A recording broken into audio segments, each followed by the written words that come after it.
Hello, everyone! God, I am so excited to be here to be able to cast and produce the Div 2 Grand Finals between DejaVu and Frostbite Gladiators. These teams, they have played 9 games apiece over months and months, but now they are here. It is best of 5 time, 2 of the most stacked rosters, the most recognizable in this server, and they are going to be going head to head. This is going to be just a game of the ages. This will be so fun to cast. Best of 5. It's what we love to see. Hit the follow and please like if you can. But we also have another reason for why this is going to be so special is we have not one, but we have 2 casters with us. Not only do we have Josh, Elise Spider joining us on the color caster, but we also have Power Fruit as well. Josh, Power, how are you both doing today? Yeah, I'm really good, thank you. I'm doing spot on. How are you, Alex? I'm doing great. Power, yourself? I'm doing really good. Glad to be here.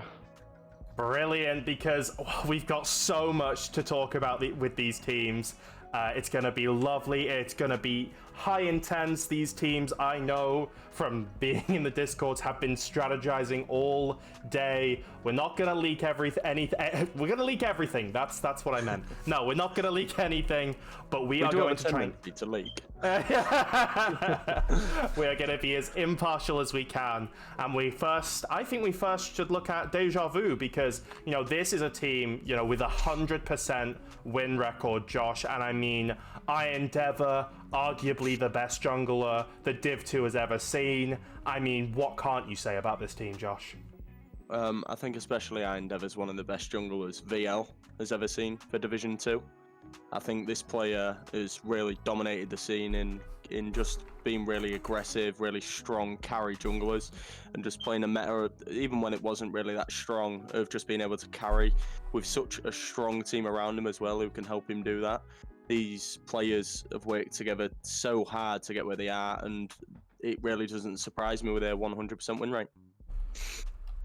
Yeah, Power, anything else you want to say about this team? You know, they have lost games before in the series, but when it comes to overall series, they've just been dominant. I endeavor on these carries. I mean, you had any experience with this team going up against them? I mean, 2 of my former teammates who was supposed to go with Div 1 and Alex and Rock are playing in this team. And so I'm really hyped to see how the finals really goes out. 100% win rate, as you said, is speaking for itself, right? Being dominant in every way, dropping a game here, dropping a game there. But in the end, they got all series wins. Yeah, just an absolute dominant team. There's a reason why they haven't dropped a series.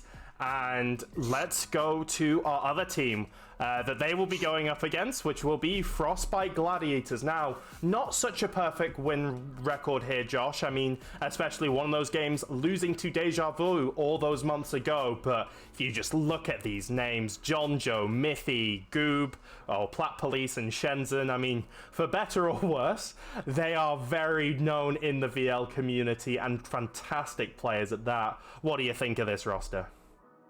It's just a really strong roster. I think this team have gone through a lot together, especially after that loss to DejaVu. They've really strengthened as a team. They know how to play. They've got a goal in mind, and every time they play, it just looks like they can take control of the game and really just accomplish the goals they want to accomplish and inevitably end up being the better team and taking wins. Yeah, power as well. I mean, you know, this team has got so many heavy hitters. We saw just last week Miffy go 15-0 on a Kha'Zix, matching some of Endeavor's performances to boot. Such a strong team. You know, I know you have that experience when it comes to the players here as well, just knowing in the league. What do you think about this team? Yeah, even if I was absent for a little time from VL, I'm back now for the split after a year something plus, but I know every every member of this team. I know, I've heard of them. They're very strong, they're iconic to say. Like, we have Jonjo, also one of the staff members, or like one of the important members throughout the early stages. I played with him on a team. He's a Chad, and they seem very, very strong from the screenshots I saw seen. Now with Shenzhen being on AD carry back with his duo mate, looks really good. Yeah, let's just quickly. We'll skip the history for now because we have got a lot to cover, and that is first going to be, what picks to watch that we're going to see in this game. Now, me and Powerfruit, we have ours. Josh, we're also going to ask yours as well. But Power, you have picked Nautilus, Gnar, and Rel for the 3 picks you want to watch for this series, on top of their most played champions as well that we saw before. Why did you go with these 3, Power? So Nautilus, I think, is known. Alex is known for his Nautilus, and also I've seen Black Police playing him in the mid lane. So it will be in the mid lane contested very much, and also it's the potential to be a flex pick, right?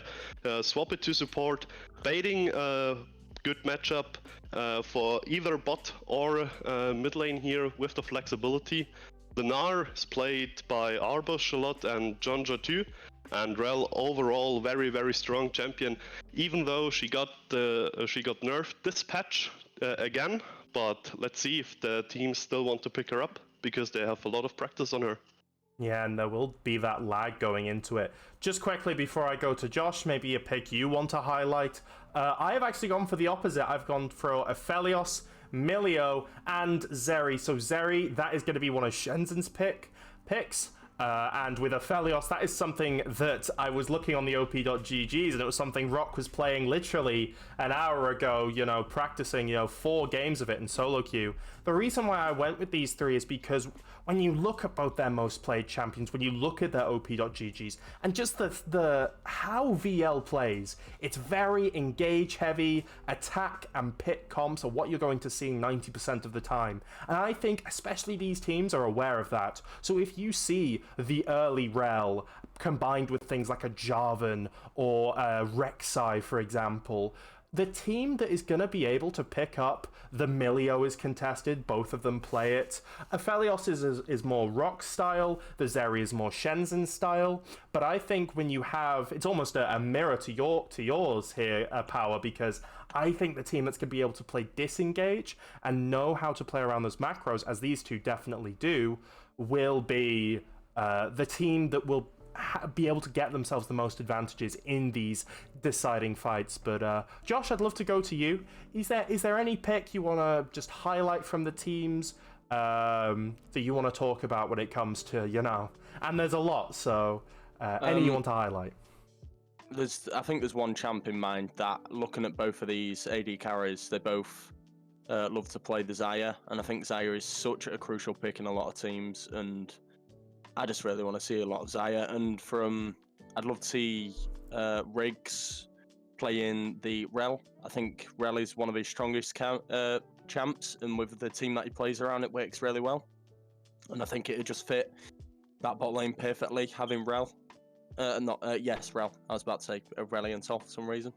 But in his last series, he had a game on Rel and went, he had a clean 0-0-19 and was just such an impactful player against their series against Meat is Boosted, being one of the main reasons that their mid laner could get super far ahead, that Endeavor could do so much, and also seeing their AD carry on that Xayah, just I feel like them two have such good communication together that it'll be so difficult for anyone to get past them. And again with Frostbite, I think it's the same, just these heavy fighting comps. Just get Mythy on someone like the Viego, and then let your team do what they need to do to play around you. And then I think this game we are really going to be seeing 2 excellent matchups. Yeah, the knowledge that you guys bring, I am going to be deferring draft to most of you because I know that it is going to be, you know, those power picks coming in, the ones that you're familiar with. Just quickly, because the last time we faced this before we do some predictions, this is actually the game, it was in group stage, the final week, round 5, that Frostbite Gladiators and DejaVu faced up. Now, that is a very familiar squad in DejaVu, but you can see how much this Frostbite Gladiators role has changed. You know, swapping in Miffy for Elmar, and the entire thing has been, you know, revamped. And they have found so much success, even beating some of the bookies' favorites like Meters Boosted in that group stage, that second phase, being able to take the first seed when no one really thought of them. Maybe a little bit of dark horse, but I will have to say, before we are able to get into draft, I've got to ask you, we're all going to do it. We're going to do predictions, and it's a best of 5. So we'll start down the Discord order. We'll go to Josh first. What are your predictions for the series? I feel like DejaVu just have too much against this Frostbite team, and I really think Frostbite are going to give everything they've got, and it could really go either way, but I just really seeing it being a 3-1 DejaVu win. Okay. I will go next. I believe, honestly, DejaVu play so well. They haven't lost a series, and they have so many places that their wins can come from. But that being said, I really think Shenzhen and Otari can provide the flexibility and the strength for this Frostbite roster to be able to find wins in these games where maybe Rock and Riggs might not be able to. They really struggled against, it was Quantify, where they were taken to 3-2. Rock and Riggs really struggled in that series, and I'm a Frostbite man. I mean, obviously, I'm not going to be 100% not biased, but I'm predicting 3-2 Frostbite Gladiators. So it's 1-1. Powerfruit, you're the decider, and what do you think? I think I will go with Josh and the predictions. It was like in my head like half an hour ago when we first started talking about doing this little segment. I think it's being a 3-1 for DejaVu, Frostbite getting one upset win, but I think overall DejaVu with 100% win rate showing what they can do in the series in this best of 5.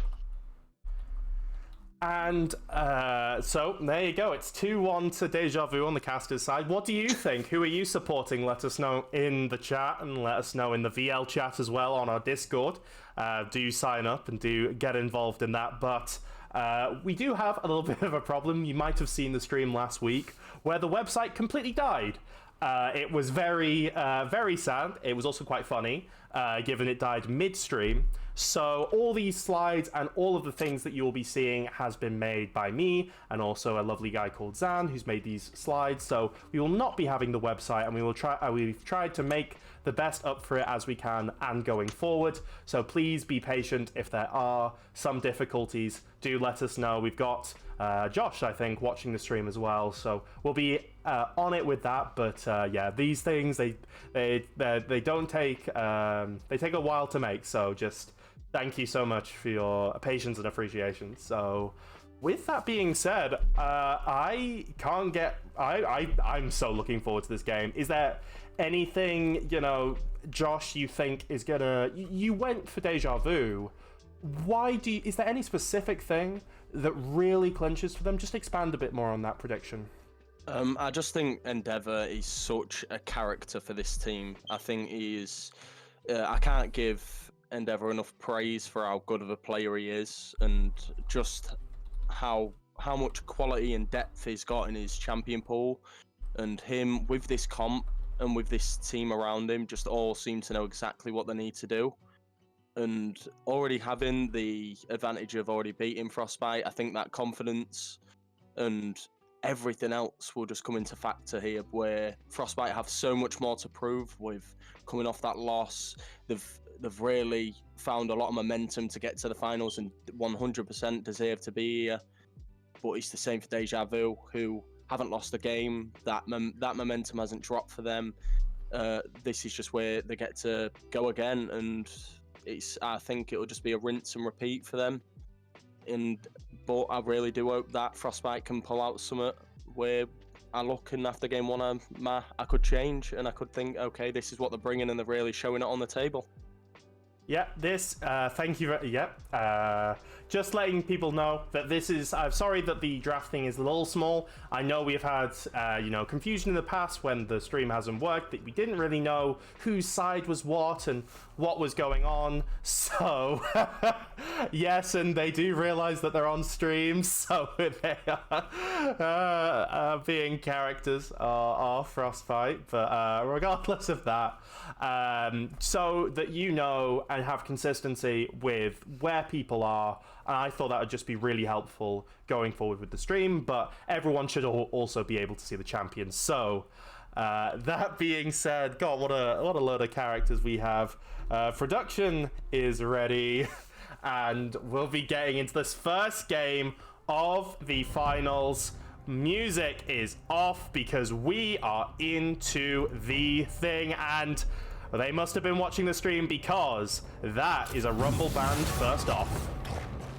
Yeah, and then straight into the Maokai ban. Endeavor is such a big impact on this character. They play the game so well with it. I'm not surprised it's gone out of their bans. Followed up by the Victor ban. It's like, I think, one of the obvious bans. If you look at Plat Police, OP.GG, 120 Victor games, and then followed up by something in below the 20s, it's a given.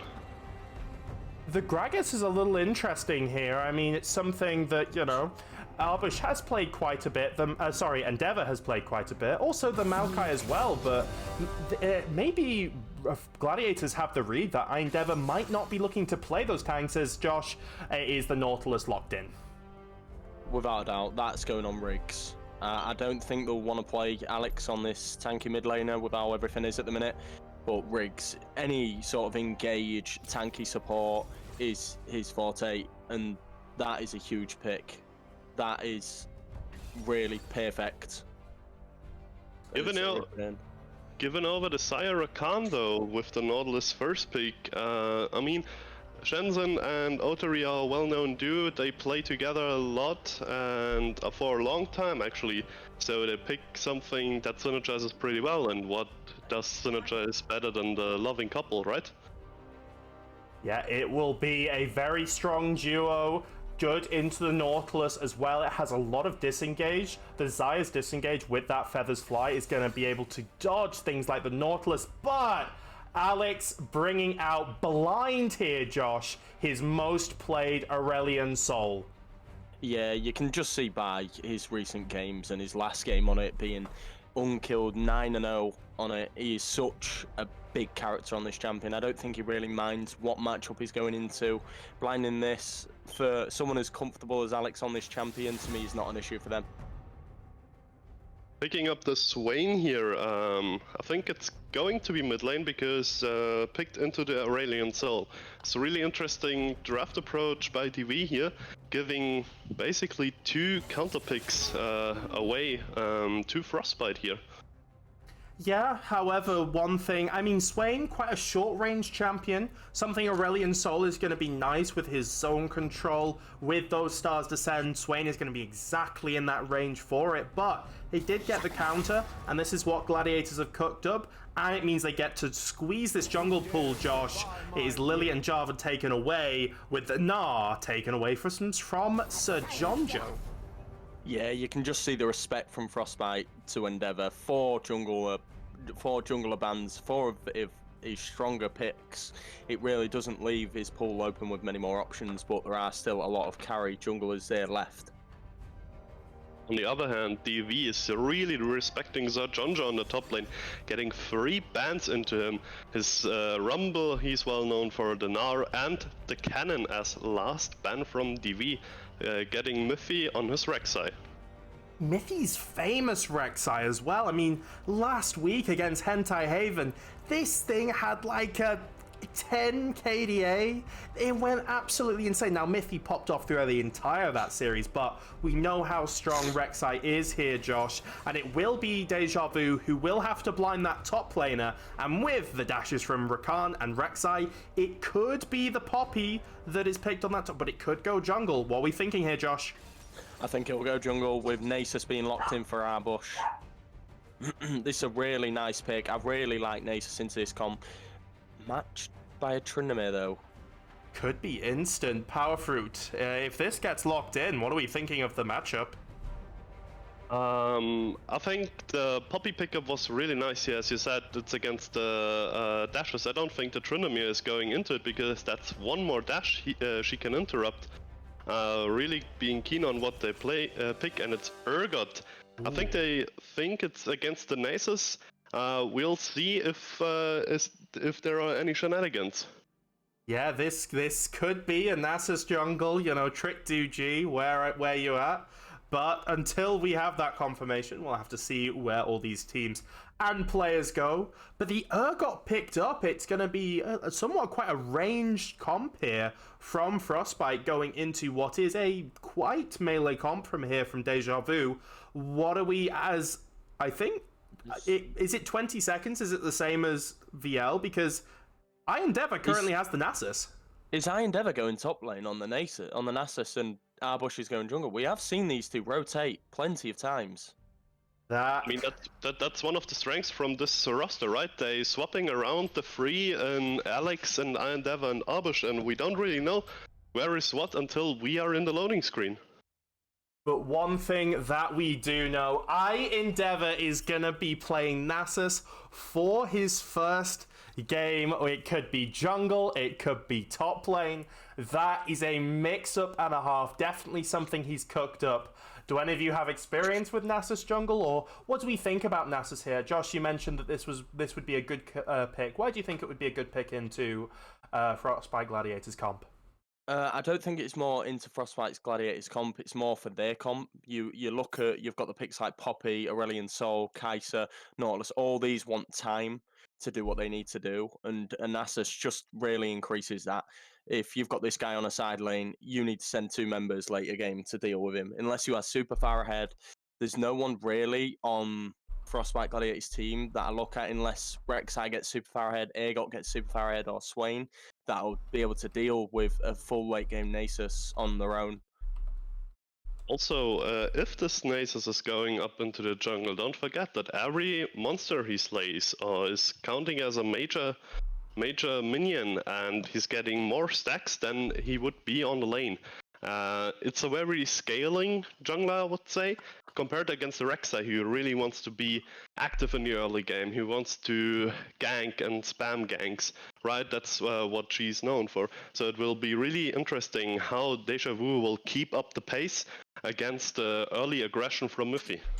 Yeah, it's super interesting because when we usually look at the typical Endeavor carry, it's on things like an Echo, where it does need time to scale, but it's not like it's super weak early. It's more that he's highly opportunistic and he has that forward planning to just be able to pick up those kills on that Dark Harvest stacks, usually on that Echo, the one that is just imprinted into my brain.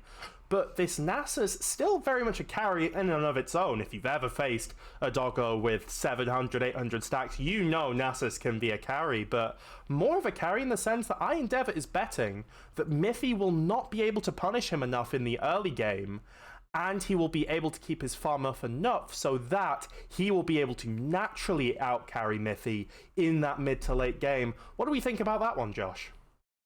Yeah, that's really just how the comp looks. I think this is just what they're thinking. They're just thinking, we need this late game.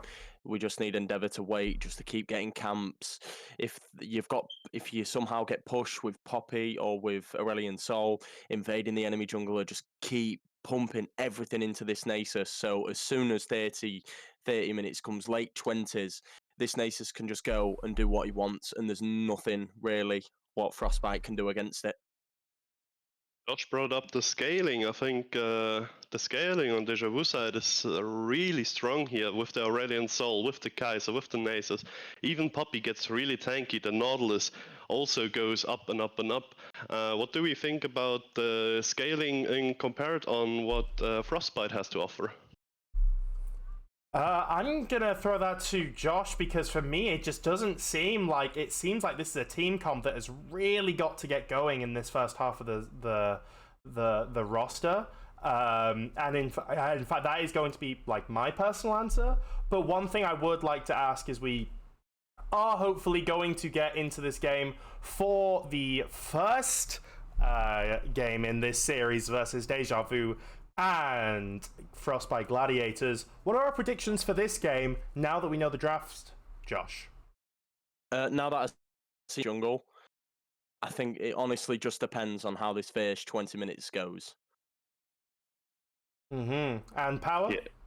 Yeah, it's going to be really interesting. I mean, I had a little bird chipping into my ears that if there is a Nasus, it might be Nasus jungle, so I was like a little bit more keen on how the interaction of the Nasus jungle works. So yeah, but like Josh said, it's like the first 20 minutes are very important. If Frostbite gets a lead, gets ahead early, then there will be the scaling will be more hard. If there is like nothing really going on, or it's more on DV favored, then there will be a real problem for Frostbite here. Absolutely, as we will just wait a bit. We're going to see if we can get into the lobby. I'm currently experiencing a little bit of an issue, but, you know, it wouldn't be Riot without, you know, its issues. Josh, I'm in. You're in, okay. Josh, Yeah, can the people in the stream see the game? I more deny that. And also wait at 15 seconds, if you would. It's just a black screen at the minute. It's just a black screen. Well, that's not fun. I will try and fix that now. That should have fixed it. Can they see it now? We'll just give them a second and go to 15 seconds. Yeah, I've just gone to 15 seconds and no, I still. Oh wait, yes, yeah. Brilliant.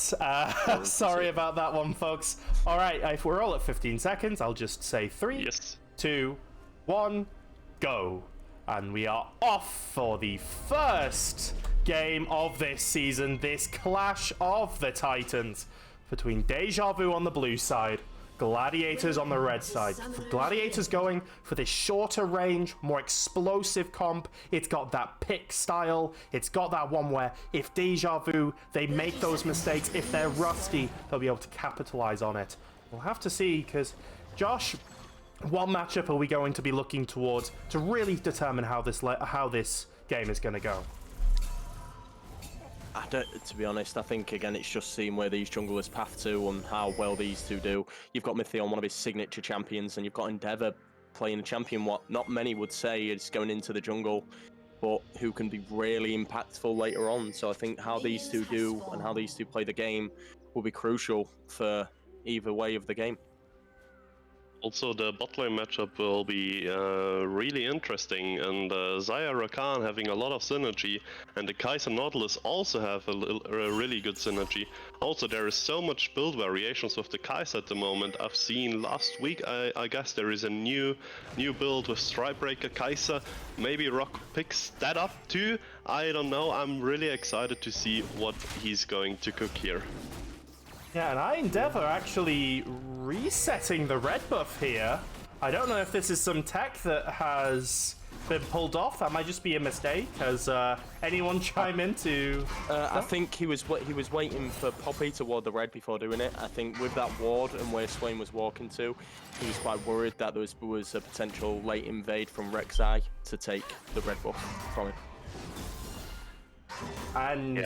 yeah, just going into this, I mean, we do see Riggs and Rock getting actually quite a bit of a lane lead, but so he has mentioned, Mithy on a signature champion. What lane would you like to focus on here, Power Fruit? You know, as a bellwether to how this game might unfold. I think mid lane here is also really crucial on how the Aurelion Soul gets the roams. with Nasus maybe. Maybe they can pull up something in the early game if the Aurelion Sol can manage to shove in the Swain because of the range match, because of the AoE clear, right? And then going to surprise someone as Nasus and Aurelion Sol being on the lane. Yeah, both junglers have started on their opposite sides currently. Be given that Nasus might not be the best clearing jungler in the beginning. We already see Mythia camp ahead on his blue buff while Endeavor is still on his Krugs.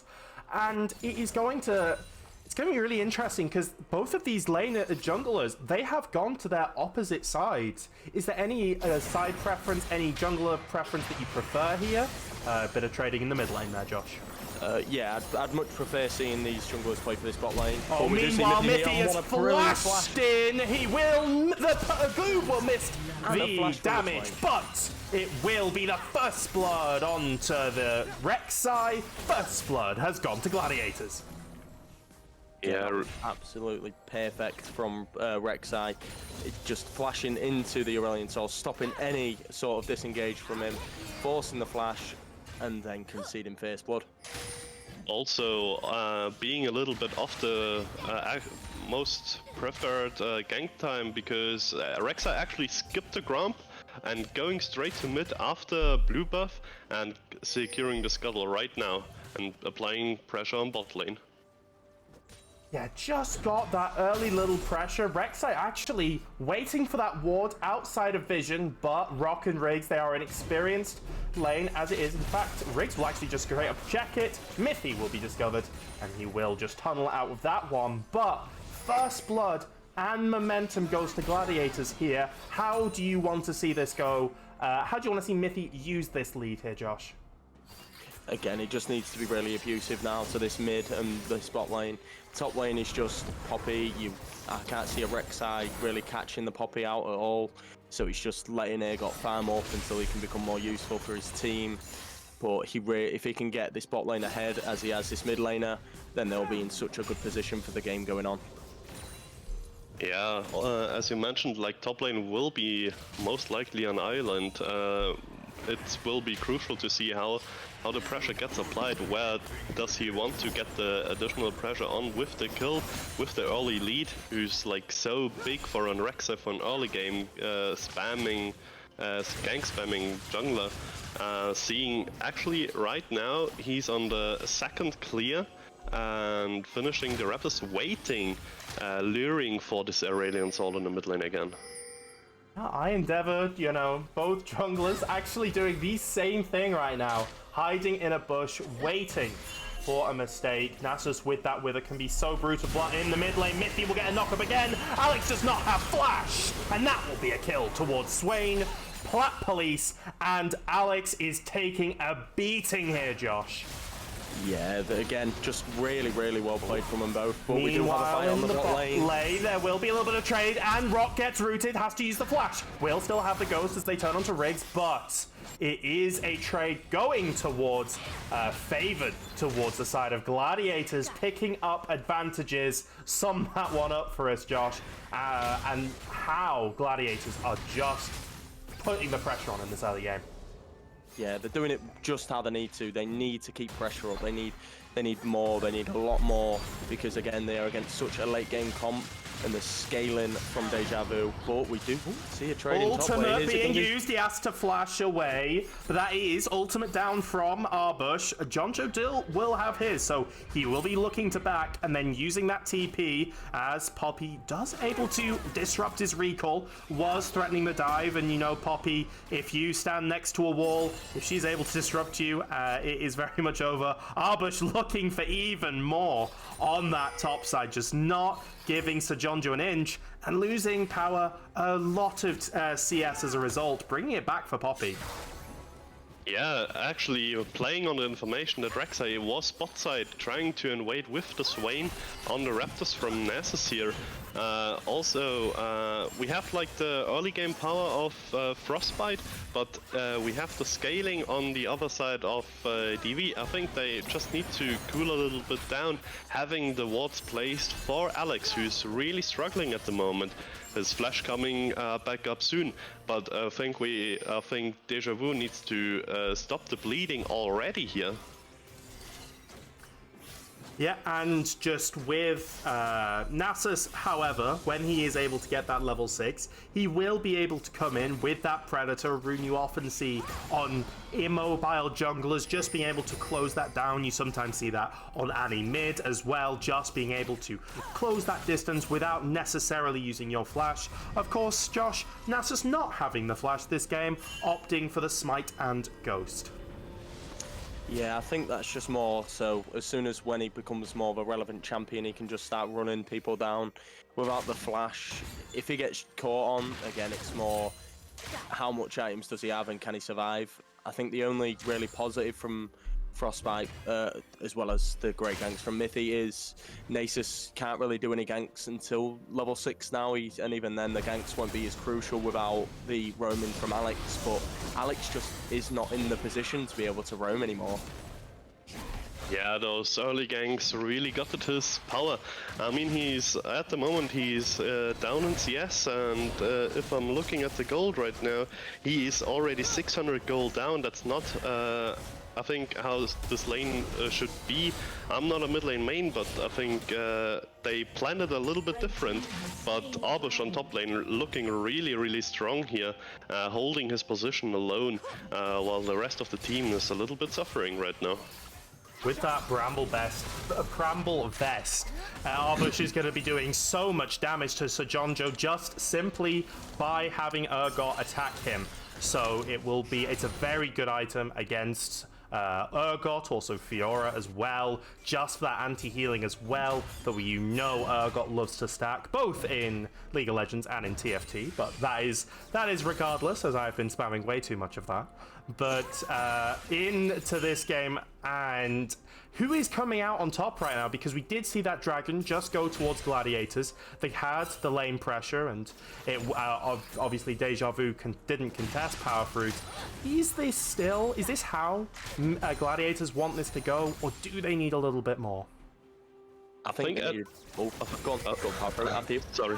Oh, but Atari doesn't want to let any of you go, because he is trying to go in and he's trying to knock out a 3-man knockup from Irix, and he's a tanky boy going down to 25 health, and he will have to flash away Ignite ticking on him. It was a very good engage, but with Summoners burned, Mithy will walk away killless. Otari looking for more. Hook will come out from Riggs, and both the bot laters on blinking health. Mithy trying to push an advantage there, Josh. His first unsuccessful gank there. Yeah, and I do think Xayah and Rakan are really in a bad position here. Kai'Sa still has the HP, they have to reset. Oh, Platpolice tries to flash away, but he still gets tagged by the ultimate, and Endeavor popping the ult so he can get that Q cooldown, and Platpolice will be stacked by the doggo, and that might be a tiding of things to come. And it's DejaVu with on the board here, Power. Yeah, was rudely interrupted by Miffy gank here in the bot lane. I was just wanting to say, I think the stale position they were at the moment is a little bit is not that good for Frostbite, right? And as soon as I wanted to say that, Miffy is coming to gank, but I Endeavor going in, but Sir Jonjo's able to get away, and Miffy also not able to get onto Alex with that W. So 2 plays from the junglers, but 2 that did not come to fruit. Josh, what are we thinking? I really like what DejaVu are doing there. If you looked at that fight where they killed the Swain, you could just see Alex just backing off, knowing that the kill on Endeavor at this the way the game is will be so much more important. So every time he was getting to 2-3 bars health, he was just backing off and then just roaming straight top, and that damage from his Q already, it did like 3 bars health to the Urgot, and that is exactly what the Nasus is meant to be doing here for this comp, just being an absolute mega damage dealer and just being so crucial for these players and being one of the main players to get them this victory. While Frostbite picking up the Rift Herald here, most likely uncontested. I just want to have a little shootout, by the way, to Riggs on the bot lane gank there with the ultimate, knocking 3 people up, and then the fancy feed from Rock for the second disengage was really huge that this gank didn't work out and the Rek'Sai didn't continue to snowball.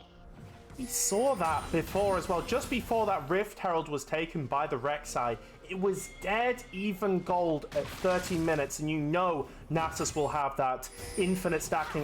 Endeavor, and here with no flash. Yeah, he is going for it right now. Arbush is able to interrupt the dash, and with the ultimate as well. So JonJo going down to 10%. He is trying to heal as much as he can. He does have to go away, but Arbush flashes in and takes the kill on the top side. 2-2, but Mithy using the Rift Herald here.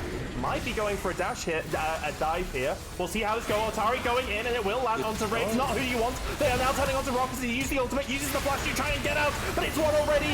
Over here comes the Aurelion Soul, and he will already pick up 2. As the JonJo goes down in the top side, but Plant Police is taken down. A failed dive and a half. 3 dead on the side as Endeavor able to pick one up on the top side as well. Disaster Josh for Gladiators. That is perfect for DejaVu. Yes, the initial start of that dive was really good. They got Rock, they got the Rift Herald down. They almost had such a perfect moment, but the TP reactions from Arbush and the movement from Alex was just so crucial. Just bringing Alex right back into this game and putting him where he needs to be. Again, back ahead, and as Powerfruit said before, just being such a character on his roaming ability. Yeah, I think like Frostbite getting a little bit nervous because that dive wasn't really that good in my opinion, because we had Alex shoving out the mid lane and already starting roaming down. There was like, even if they get the Rift Herald push there, it wasn't necessary for a dive, but really crucial TP play from Arbush getting them a lead right now. Raid's going in, Potpourri's getting so low as they are trying to kite away from this, but Nasus is strong. He has arrived already. 14 minutes and the doggo gets those stacks and the Kai'Sa to match with a double kill. They were already fighting for the prio, and with 3 kills, the dragon stacking will not even begin, Josh. 3 kills. Oh, but the ult from downtown. JonJo picks up a nice kill for himself. That was really good reactions. Did he even have any vision on the Nautilus there? I do not think so. So that was a blind ultimate from the Aegot to land on the Nautilus and just get a free kill for himself. I think that was quite greedy from Riggs being there. Even if they got the hook onto the Aegot, you're not going to do enough damage on 2 bars help. Has Endeavor pushed a bit too far? This dog deals a lot of damage, but he does not have the health as he gets blown up. A shutdown onto the side of Mithy. Gladiators are trying to push this back here, knocks away Mithy, but JonJo is still here. Stun into the wall, but JonJo is able to buffer the CC. Flip over the Poppy, and Gladiators will not be counted out just yet, Josh. Yeah, that was absolutely amazing. Just really impacting on more of DV's mistakes, like not resetting when they should have. You know how long the cooldowns are. As soon as they're done, both towers are still up in the bot lane. It's only 15 minutes in. The bot lane are going to be coming back there, and they have vision in their jungle. Endeavor being there was really bad, and then just really good from Miffy and JonJo, just stopping Arbush being able to do anything. Yeah, punishing the mistakes from DV there. But the fight before the Ocean Dragon, where Brock got a double kill, puts him on the board, and then with Endeavor being over-eager for the farm, for his stacks probably. I think everyone has experienced that Nasus who's in the side lane while your inhib turret gets pushed and inhib is down, and he was like, no, I'm stacking. That was Endeavor here for you guys, and putting also Shenzhen on the scoreboard with 1 kill and a shutdown on the Nasus. And this is going to be so crucial. If you look at the gold right now, it is 1,000 gold lead, but it is so dispersed. It is about 700 gold on the Nasus, but every single lane so close in it. It just tells the story of how wide the map is in terms of the plays that both of these teams are making, wanting to make and react to here. So it's going to be very close. While we do have a moment of calm, I will ask Josh just to make sure that the stream is still on and we have all of it is able to be seen.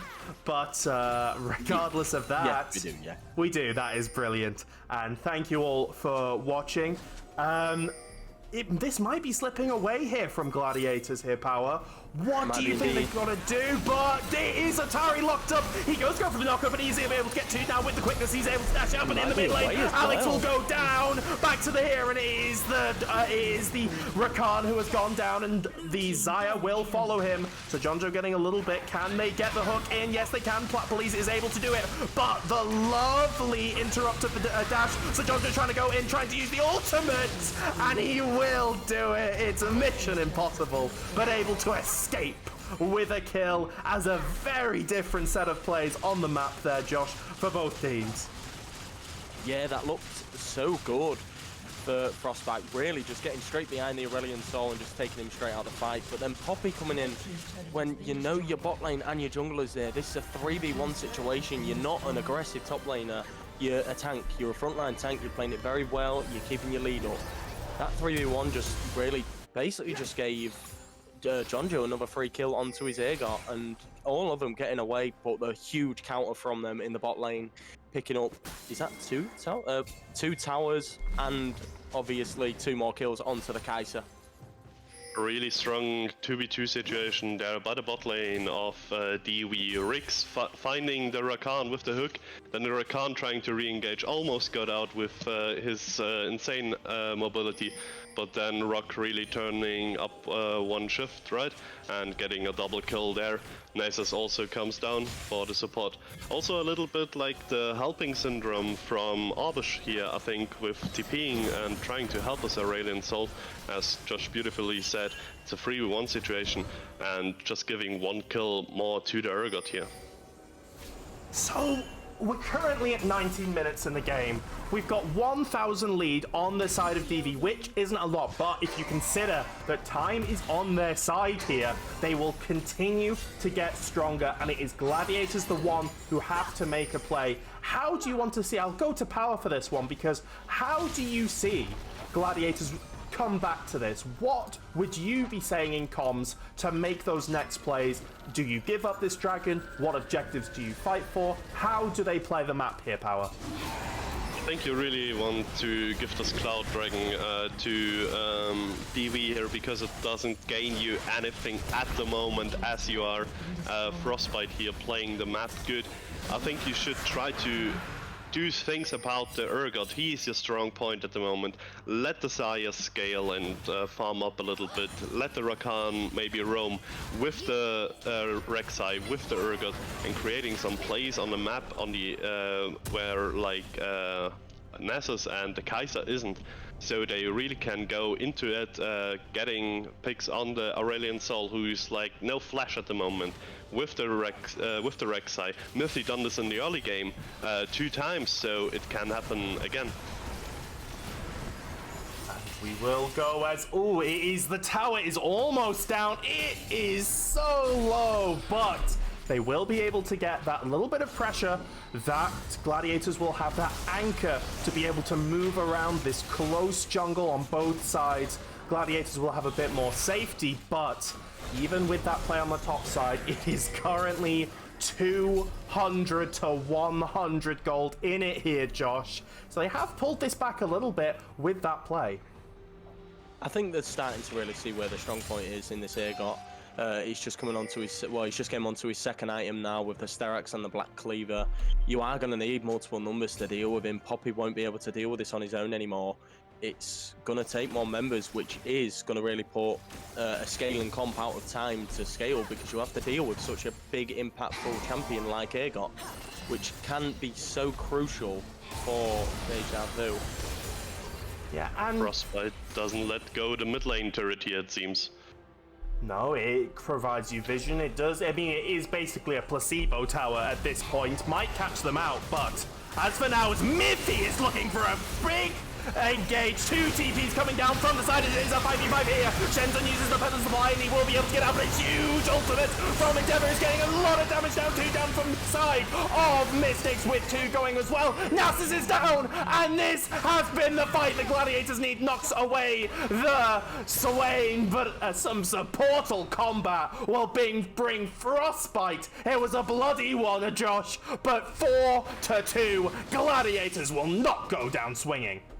Yeah, they had that perfect fight there with a Swain ult. I thought as soon as Swain ult came up, I thought Poppy's just gonna ult him away, just get as many out of there as he could, and then they just pick off what remains. But instead they decided to fight it straight away. Rock played it really well, getting outside of every bit of range and still doing so much damage, but it was just too much. And now you see why Frostbite are having the stronger fights at this point in the game. Yeah, really beautiful engage there by the Rek'Sai. It wasn't quite the Aurelion Soul I was mentioned earlier, but it was Rocket this time on the Kai'Sa. But he is so slippery, he could slip away with a good ultimate there. You said they want to protect this placebo tower because it gives vision. Maybe they wanted to bait DV just to taking it, and maybe that was a plan setting up for this play exactly.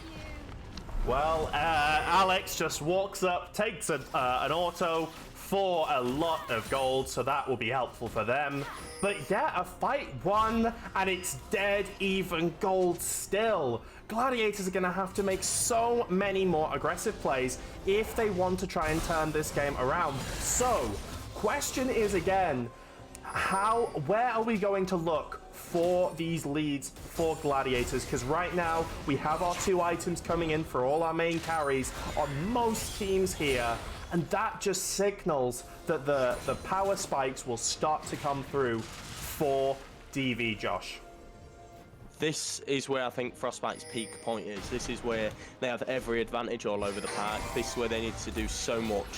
They have their 2 and they're going to use it here as Riggs instantly gets locked up, and the Nasus as well. TB coming in from Swain as they knock onto Arbush. Arbush does, but 3-man Sky's Descent onto the team, but it will not be enough. Another explosive take. Jonjo actually getting locked up, going a bit too far forward. That was not what they needed, Power Fruit, as that is 1 kill gone to DV.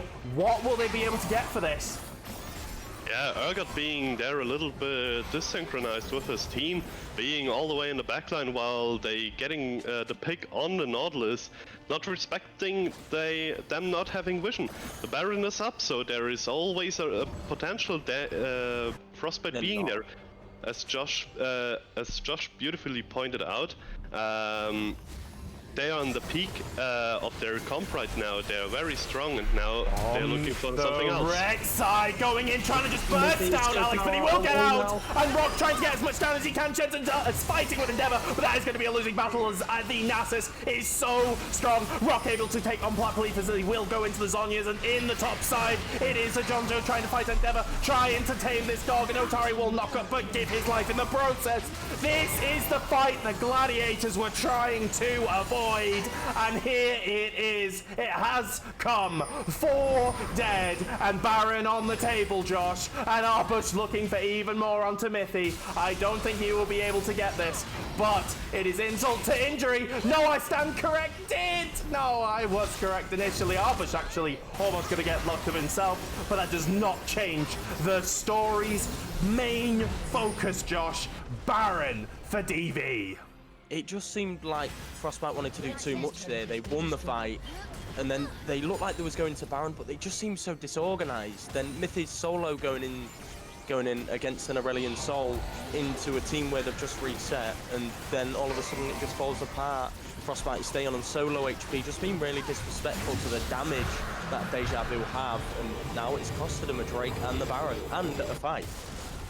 Yeah, Mithy a little bit over-eager to get on the Aurelion Soul there, and Mithy, I would say, I Endeavor just going onto the Saya, even with the ult. The W was enough to slow her down so much that he just can go up and cue her on the head, and that was a dead Shenzhen there. Also, we have a 7-1 and 6 Kai'Sa at the moment for DV. I think we slept a little bit on that. He's putting a massive performance at the moment, escaping everything and being a real carry here. Yeah, with the lead now exercised, with currently a 4,000 gold lead. You see where that is translated. 2,000 onto the Kai'Sa, almost 2,000 on the Nasus as well. The stars of this game in I Endeavor as Rock at taking DV to a dominant performance in game 1. And it's what we went back to that early game. You always see this with DV games, even if they don't go well on that first side. They will always find a way to make you competitive when it comes to the gold state. Always be in it when the kill count or, you know, the items might not necessarily reflect that. Find the advantages and are able to turn it around, Josh. And by God, they've done it here again. Yeah, it's just showing the strength of their comp that they have. It's nothing against Frostbite. I think they've played this game really well. Oh, Otari goes in and just gets destroyed by Endeavor. He pops the shield and he is going to go ham. 2 dead already as Miffy has fallen as well. And it's Rock's time to come into the game. It is the dash used and Rock will be on a double kill. It is tower down. It is inhibitor down. And there are only 2 left here. This could be the game. This could be really the game, yeah. Yeah, and Rock is gonna get one more, so Jonjo cannot defend the base himself. He is trying to run away, but they will kill him dead. It is Frostbite aced, and DejaVu in 28 minutes take the first game. Josh, that was a close one, but felt like DejaVu was still in control. I think it was more Frostbite. Just they had so many opportunities and just kind of just did too much. I feel like Frostbite, the fight in the mid lane where they won, they could have just reset. They could have pushed the waves in after that, but instead they stayed. They wanted more and more. And when you try and get too greedy against the comp that DejaVu have pulled out, it will backfire. And I think that really showed towards the end of the game. Yeah, the end attempt was starting actually by an engage from Otari on the Rakan, trying to get Endeavor on the Nasus, but a beautiful sidestep from the W was able to pull out the Uno reverse card, right? And then ending the game, Rock fearlessly jumping into finishing one kill after another, and then we having the end screen right here. 25,000 damage from Rock and 17k from the Nasus, really showing who were the carries for this team in this game.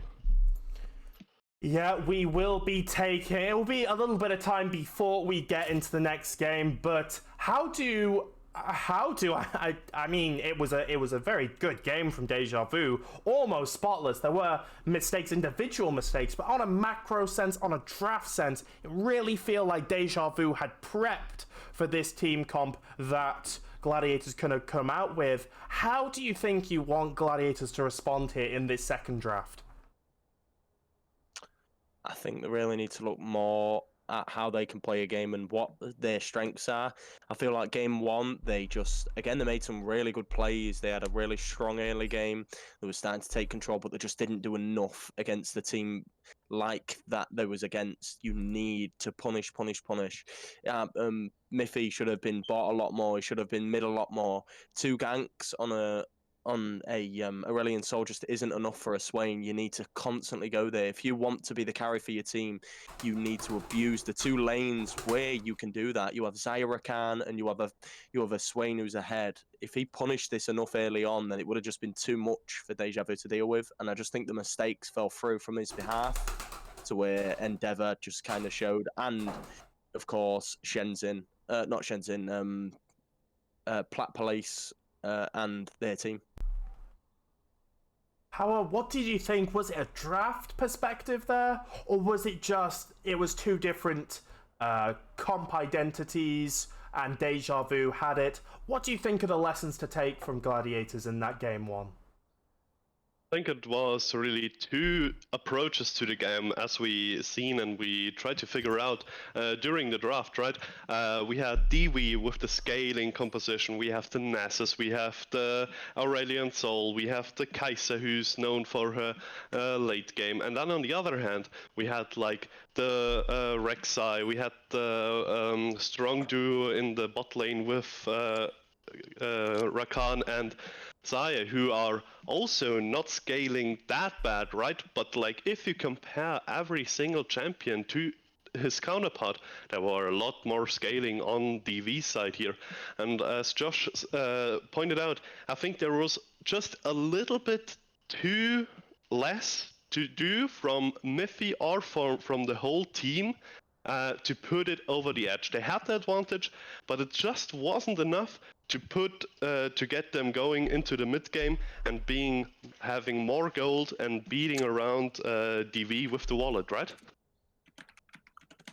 It is, yeah, it was a tough one from Gladiators, especially because they got so many of their power picks as well. Just two comps that look to play different. I mean, do you ban out the Nasus here, Josh? Is there some changes to the bans? You know, we saw the top lane ban against Arbush, and we also saw some like Maokai bans as well. Is that something we're gonna have to maybe change for Gladiators in this game too? I think they've got to leave something open. Maybe banning the Nasus, but I sit and I look, and I think that comp can be so difficult to pull off from time to time, especially if they're aware of it this time. Maybe last game they went in with the idea that Arbo should be going jungle and the Nasus would be top, but I feel like they already used 4 bans against Endeavor. Especially, I don't think leaving Riggs' rel open for a Nasus ban is worth it. So maybe leaving, if they feel like the Nasus was too much of a problem. Personally, I think banning Rock's Kai'Sa would be a lot more beneficial for Frostbite with them having first pick. You can ban the Kai'Sa, you can ban one jungler, and then ban the rel, and then you can first pick the Xayah. And I think they'll have a lot more of a better time into their team. And just a little bit of game information. Frostbite, having lost the first game, they will get side selection, and they will choose the blue side here, will Gladiators. So maybe looking for a power pick. That Nautilus was taken away from them on that red side, Josh. So maybe looking to take that for themselves. Or do you want to see them pick another power pick on that B1? What are your thoughts for this second draft, as we're almost about to get in the game? Sorry, Power.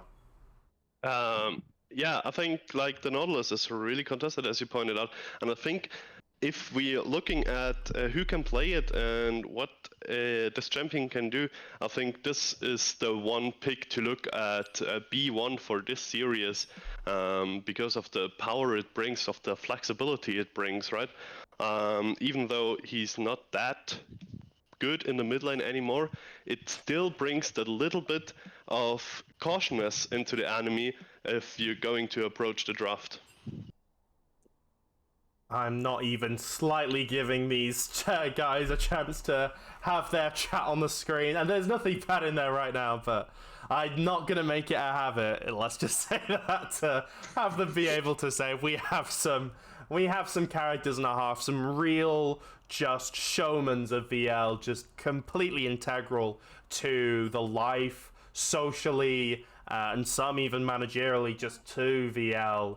And it is great to see them perform at the top of the game. And, you know, for when people come into VL next split are looking to perform and looking to create their own teams, this would be a great one to look back on.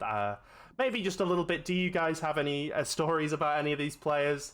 I know, Josh, you haven't been here too long. Powerfruit, you've been here a long time ago. So is there anything you want to say that particularly stands out to any of these characters?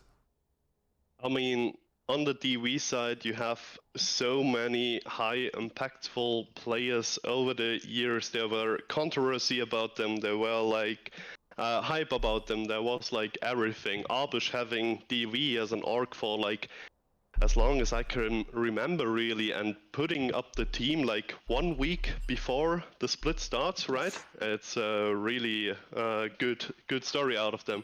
And also on Frostbite, you have all these well-known players clashing at the moment, and it's just beautiful to see. As me, as an old VL veteran, I would say to myself, even though I was absent for like 1 year, but it's beautiful to see them clashing. And we are into the game. Frostbite Gladiators on that blue side, with one game already gone to DejaVu, and we see the Gragas still taken off for DejaVu, not wanting that flexibility here, Josh. No, I think there's a lot more stronger picks in DejaVu's pocket, and again they are edging to just ban out him as a jungler, but now it leaves open the Kai'Sa and the Rel, unless this is going to be that Rel ban. I feel like it will be. Rigs on Rel is just something you don't want to be dealing against. Yeah, also Gragas, we're talking about the Nautilus flex possibilities, but the Gragas flex possibilities are there too, I think. Alex has shown him in the mid lane, Arbush has shown him, and Endeavor has shown him, just to get rid of those unknown things you can approach into the draft. And now the Rel is gone, as Josh beautifully pointed out. I think just too good on Riggs. And it will be the Kai'Sa hover for now. A little bit of a change up in this second game. The Lissandra also banned away from Plat Police, but that Kai'Sa taken off Rock's hand. Josh now going to his. Let's see how Shenzhen is able to pilot this. Seeing how good Shenzhen is as an AD carry, and then them leaving it open, personally, I think Atari on this Nautilus is less worrying than Shenzhen on Kai'Sa. But we get the Aphelios from Rock, as you said it in the beginning of the cast. He was practicing Aphelios 1 hour before the game, before the series starts. Let's see if the practice does anything for him. And that really shows, I mean, with the Seraphine as well, that is saying, hey, Gladiators, pick an engage comp. We have a Seraphine mid who is going to be safe, who is going to be who's going to have poke, team-wide shields in any fight within disengage, and it is the side of Frostbite Mystic saying, if you're going to go for a protect comp, we're going to pick whoever you're protecting and destroy him into little pieces. Blitzcrank picked, and this rumbles up, and it's Sir John Joe's Rumble coming out in game 2 here, Josh. With that, though, I don't think it'll be Seraphine mid. Aurelion Sol still open. Alex will be happy to take this, but I've not seen rigs on many many enchanting supports, especially like the Seraphine, and instead we opt for the Mundo into the Rumble. I think the Seraphine will be going mid, to be honest, because Alex has shown that he can play the Seraphine like many times before. I don't think this split, or I haven't caught it, but historically he pulled it out a lot of time, and Blitzcrank into Seraphine sounds like a really good matchup for the Blitzcrank, so I don't think they want to swap the Seraphine into the support position. But Dr. Mundo picked up as a natural MR stacking champion against this Rumble, the signature pick of Sir Jonjo. It will be huge to see them going. And a Kai'Sa that is, you know, since the changes to ADC, will usually build either mixed damage or full AP, or she can go many builds as you alluded to. But the jungle pool being squeezed once again, Mithy not getting any of those junglers that dominated Hentai Haven, that Kha'Zix, Viego I don't think might not have been played, but two very strong picks for Mithy, and we saw what Endeavor's Lilia could do with an Enchanter mid lane that went absolutely hard. Hecarim as well. Are there any junglers left here, Josh? J4? Okay, there's one. I think maybe looking at a J4 Wukong angle on the side of Frostbite, I think you have really good backdoor engage from Kai'Sa. If you end up if Mithy gets a good hook, you have the ultimate from J4, you have the knockup, you have the rumble damage. I feel like that could be a really good pick in the jungle role here. And it is the Seraphine mid lane, as confirmed with the Leona picked. Or maybe it's a Leona mid lane, we don't know what they're cooking, right? I'm just kidding, it will be the Leona in the support position here. Having the Seraphine picked early here, as most of the teams pick on R1 or 2 their bot lane rotation, and really baiting out the Blitzcrank to getting a good support matchup here. But now the Tristana is got picked up, and is this a Tristana mid lane directly counter to the Seraphine? That Is this a Rumble jungle? that looks. Oh God. Well, I definitely think it's a Tristana mid, but this could be. I don't know what these guys have been smoking, but they've been smoking some heavy stuff, and that could be a Rumble jungle as well. I don't expect it to be a Gwen jungle, but who even knows with these two teams? Rumble not going to Sejonjo, maybe. Actually going to Mithy could be the bait of the century. How do you even respond here as I endeavor? But I really think it's Gwen jungle because Mithy played Gwen jungle before, and I don't think that you will give up a signature champion for Sejonjo here. I really don't think so. Oh my lord, it is, Mithy saying, if you can cook up something, I endeavor, now it is my time. Going for the Gwen, probably with the Smite and Ghost as well. A completely different team, going all AP on top jungle and ADC with only mid being full AD. What do we think about? Try and dissect this draft for me, Josh. I think it's so difficult for DejaVu to even play this game, because you look at the AP damage and you're like, okay, Mundo can deal with them, but then you've also got Kai'Sa, Tristana. Yes, Kai'Sa scales off AP as well, but you have so much damage, and Gwen alone is such a big tank killer that I don't know, I feel like this can really go in Frostbite's favor if played this right. Yeah, also the ability to just pick up champions left and right with the Blitzcrank, catching up on the mobile carry as Seraphine or Aphelios can be crucial here. I swear I just heard like the metal pipe drop sound effect. I don't know if that was in the background or something, or I'm just getting like tinnitus or something. But it's the bells, man. It's the VL final bells. It's the death bells. It is an omen to maybe just how this series will just be so. We've already got some amazing picks here come out, but I love what you said there.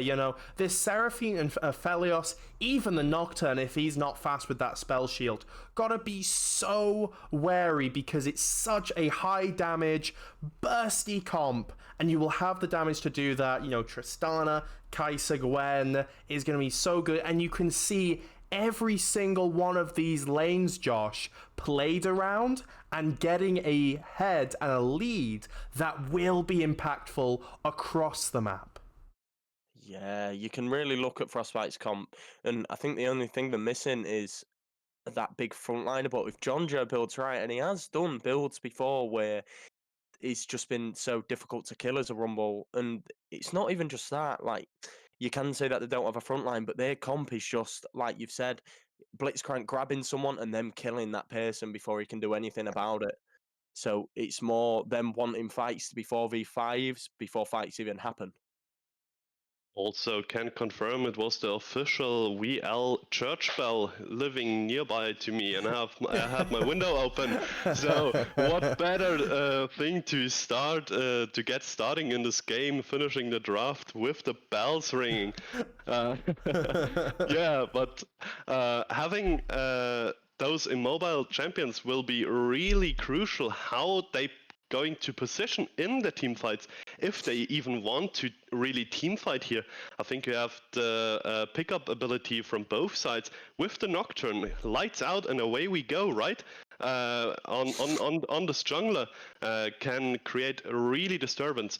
Now we have again a heavy farming jungler for Endeavor against another top laner who's going into the jungle with Mithy on the Gwen. Sorry, I missed the part there, Power Fruit, that we switched to the Formula One Valence League stream, but regardless of that, shout out to the people, shout out to the F1 stream, because that is honestly a lovely thing to see. I'm pretty much like, I'd love to get into F1 casting myself. It is like a lovely thing, but I don't like the F1 game, so there you go. Regardless of that, it's a very tough spectator thing. But let's hope we don't get our own spectator delays. As we hop into the second game, we will have a little bit of a pause trying to get us all synced up, but predictions on the scores on the doors for this second game. We were talked very highly of Gladiators there. Do you think they'll be able to translate that into this game here? We'll start with Josh. I think if they play it just exactly like they did last game, if they play the first half of last game the way they do this game, then I think their comp will just work perfectly to the point where if the kills get put on the right person, it'll just be too much for DejaVu to deal with. And unless that happens and they get a lot done, the only really way I see DejaVu being able to do much and to really win this game is by Frostbite making them bigger mistakes. Yeah, we will just quickly, so let's go to 15 seconds again, and also Josh, make sure that the stream can see the lovely stream. Yeah. If they can, that's brilliant. We all at 15 seconds? Yes. Yep. Brilliant. So 3, 2, 1, go for the second game. And it's lights out, and away we go here in Bahrain as Verstappen has gotten off to an excellent start, but it's Carlos Sainz on the... Sorry, I love him so much. I think he's a great, honestly, one of the best ones. That and the original shoutcaster for Formula 1, but... regardless, we're not doing Formula 1, we're doing League, and you have a 5-stack here, Josh, waiting for that Blitzcrank, maybe expecting a little bit of an invade. Yeah, but they are looking at just countering it themselves. Mithy did see it straight away and just backs away. Yeah, like we had the cast on Monday, you think if there is a Blitzcrank, you automatically think they want to invade, but Frostbite opting into a 5-man cover here, and now with the ongoing invade from DV, they get a deep ward onto the blue buff from Endeavor, and now they know where he will starting. This might be a late invade even, because Nocturne is not even slightly positioning towards his buffs here. It's 3 seconds until they spawn, and yeah, they will spot. It will be Sir Jonjo on this buff, so Endeavor will get to see this. This could be a little bit of a steal attempt here. He's straight up looking for it, and they have no idea here, Do Mystic, so he will look for it, and he will get the level 2! And Mithy's gonna get gone on it. He's gonna be half health right now, but Sir Jonjo, he is coming straight back. He is looking for Endeavor. Endeavor still has the flash, so he will be able to get over the wall. And Mr. Smooth Criminal Endeavor takes Mithy's blue buff. Such a mana-aligned champion as well. That is a rough start for Mithy. He just showed so much confidence here, just straight off going over the wall, and it forced Mithy to use his ghost. Mithy was so scared of the damage that Nocturne can bring, and then it gives Arbush that level advantage, and you can just see what he is doing in lane already now. Yeah, having a higher risk, higher reward play at the beginning of the game really gets us going here on the casted desk, I would say, even though we are miles away from each other, I think. But a really, really strong start here from Endeavor, fearlessly going all over the blast cone and then flashing out, realizing that that Mithy doesn't have the flash but the ghost, and now we have a little bit of trading on every lane going. Oh, Plapoli's getting a huge trade. Yeah, he will have to drink those pots and be careful. This is usually considered a counter matchup, and Seraphine will flash in for the auto, but it will not be enough. Tristana, it is squeaky bum time, but she will come out with her life. Just barely though, Josh. You can see the confidence absolutely coming off this team. DejaVu, every play they're making, that flash forward on a Seraphine into a Tristana, and he just didn't care. He knew that he had the flash, he knew that he had the jump, but he wanted that kill, and instead he gets the flash and the TP from the Tristana. Also was really close on getting the kill with the Ahri that is equipped by the Seraphine here. But now both mid laners have flashed down, and Seraphine is the more immobile champion of this. Maybe Mithy can punish this flashless Seraphine in the mid lane. Mithy, you know, he transferred to that top side just trying to get a little bit of gold for himself, knowing that Nocturne was going to triple buff and end up on the bot side of of the map, making sure to just secure a little bit of gold for himself. Nocturne hovering, maybe predicting a gank in this mid lane, maybe against Alex, against that Seraphine, as you said, with that flash down, but Mithy is nowhere even close to mid lane. He's reset, and he's focusing on his own clear, Josh. Yeah, I think it's how long can you waste a wait. I think the only thing that Nocturne now has for him is if Mundo can regain control of this top lane after resetting, and if Alex can get control of this mid, he now has a timer on Mithy's blue buff. He now has a timer on when his buff will be up. And if it can keep punishing the control in the jungle, it will just be so well for him. But that is a brilliant hook from Mithy, and Rock will have to flash and use the ghost as well. Riggs trying to buy as much space as he can, but he will not be able to do as much, trying to get any form of route down. And actually, Gladiators might have gone a bit too far here. Mithy will pop the Harold Myth, but it is first blood. An execution and a half from Mithy there. As Otari looking for more, but he will not get it, and once again, first blood, Josh, going to Gladiators as Jonjo goes in and gets the solo kill as well. Wow, that was really impressive from Frostbite, just knowing their levels, and a brilliant hook. That is 3 for 3 on this Blitzcrank, and another kill over for Shenzhen. But Endeavor will take one of his own. Oh no! Shenzhen has the fancy feet and there's no flash on this Nocturne. Mithy coming through. He will be able to take the Blitzcrank. Can he take more? No, he cannot. It is 1 kill onto Mithy, but 2 onto Shenzhen. We've seen a Fed Kaiser before, and we might see it again in this game. Just this time, Josh, on to Gladiators. Yeah, again, this was why I thought this would be such a crucial ban, knowing how strong it was in the hands of Rock, and now giving it up to Shenzhen. I feel like they've really underestimated this pick, and again, it's kind of surprising because they've seen it themselves. They just had it in their last game where it was doing everything. It was there, it could get away from any fight. There was no one who could really lock a Kaiser down. And you see it there, just how well he got away on 1 bar health. I think that's the 4th time we've seen a Kaiser get away. Yeah, also, let's rewind a little bit here, as we have the bot lane gank working out really good for Frostbite here, with Riggs re-engaging. I think they really underestimated the damage that the 3 members of Frostbite can do to them, and picking up the Gwen gets a kill, and then repeat gank from the Nocturne, but getting punished by a beautiful hook from Otari on Rock, and then getting another 3 kills here, being Kaiser on board, and a beautiful solo bolo from Sir Jonjo on his signature rumble. Just, you know, not phased by this first game. There was confidence from DejaVu out the gate, but it is certainly not a lack of it from the side of Gladiators. Only a 500 gold lead. I've always said this, you know, we do have a significant CS difference in that bot side already going towards Rock, which does explain quite a little bit of it, as well as Riggs actually trying to use that as well, going on to Shenzhen. Hook will land, countered onto Rock as he gets almost obliterated. Endeavor is here, trying to dissuade any further engage as Rock there on really low health, dicing with death, Josh.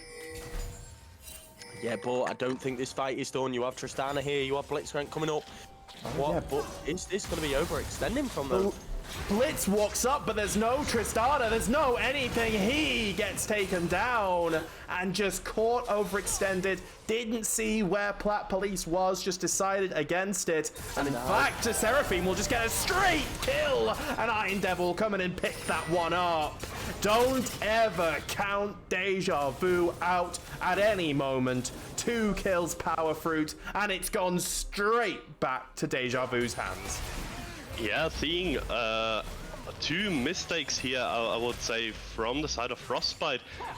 Again, a support like overstepping the limits a little bit, and Blitzcrank roaming into this river, and then afterwards Tristana was prepared for the roam down, and then greedy going back to the mid lane over the brush before the red buff, and there was Alex waiting on a Seraphine, ulting, and then Nocturne with level 6 acquired, ulting straight up onto him, and now a little bit of trading in the mid lane. But we see that the damage of Tristana isn't enough at the moment, as she's really far behind, with Alex acquired a 15 position. Oh, Shenzhen, you're a bit too far up, buddy. Your Blitzcranker's in the mid lane. He was looking for a play, and Shenzhen will go down. A shutdown, trying to push for more, but it was a 2v1 lane. Plat Police trying to get as much as he can, but Otari not there to save his support, Josh. And it's a kill and a shutdown to DejaVu. Again, we're seeing the same things from Frostbite. They're bringing in so many leads, having so many great moments, and you can just see how tense this finals is making them, because they're just making mistakes. I think it's more the mistakes we see when they played DejaVu before, and then after they seem to really come as a team, and now mistakes are gonna show in. And I'm really hoping this doesn't impact them for the rest of the game, because they're playing so well so far this game. Yeah, really. Unnecessary and unknown mistakes for the side of Frostbite here. Shenzhen overstepping his limits a little bit. And if you don't see the Nocturne on the map, if you don't have any vision, there is always a potential 2v1 or 3v1 or 3v2 going up with his semi-global ult. I mean, on level 6, the ultimate range is not that far. But you can't step up like this, even though if you're a high mobile AD carry as Kaiser here, and you can escape a lot. But this isn't the draft of game one. It is not like, we actually didn't even talk about scaling, which we can do, Josh, you know. Is there a timer here? Is this execution based? What do we think? Who is happy with a 4-4 and only a lot is... Oh god, Rock gets caught by a lovely Blitzcrank hook, but will not follow up with any more damage. Anyway, as I was saying, what do we think about the scaling here? Who gets stronger as we go towards this game? I think you've got to look at Aphelios, you've got to look at Kaiser, you've got to look at Tristana. I think as a team, Frostbite want this game later on, because then their items come out from Mithy, their items come out for, say, John Joe, and then again you've still got two heavy hitting AD carries who can do so much for you. Yeah, really seeing the scaling side here of DV, but you should never forget that Frostbite has the Blitzcrank, and one Blitzcrank hook at the right time in the right moment, it's a game changer. Just one ability based off like 12-13 seconds cooldown in the later stages of the game. You're picking up on Aphelios, you're picking up a Seraphine, and creating a 4v5. You can grab the Baron, maybe, or something like that. So there is always the surprise factor with the Blitzcrank here. Wow, a flash hook from Otari, and Riggs is able to block it as here comes Mithy trying to get as much damage down as he can. Iron Devil will almost go down as Mithy is trying to get the last needles on, but will not be able to get it down as Rock is able to get one. Rock is able to get two. He will be able to get a triple kill so far. He is so low, but he will be able to get 4 kills in that bot side, and it is done in that fight. DejaVu pick up 4 clean kills for 0, Josh. Wow, just absolutely so impressive from them. But you really have to criticize Frostbite's focus there.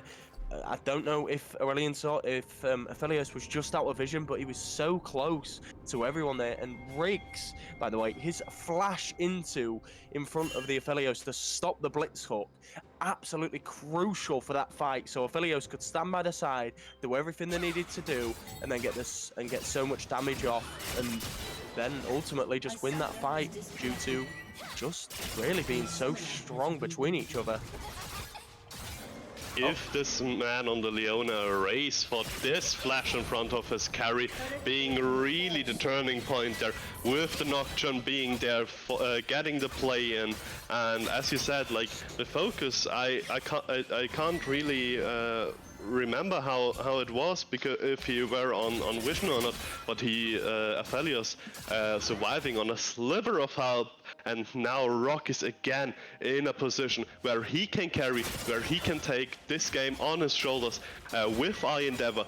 Both men are strong again, as we have seen in Game 1, and we've seen they can carry this.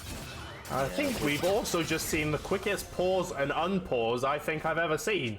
I don't know if that was the same on your screens, but it was just, oh, Yeah, Riggs is it was, disconnected. yeah. Oh, he's reconnected, and then we're just into the game. So, lovely on that one.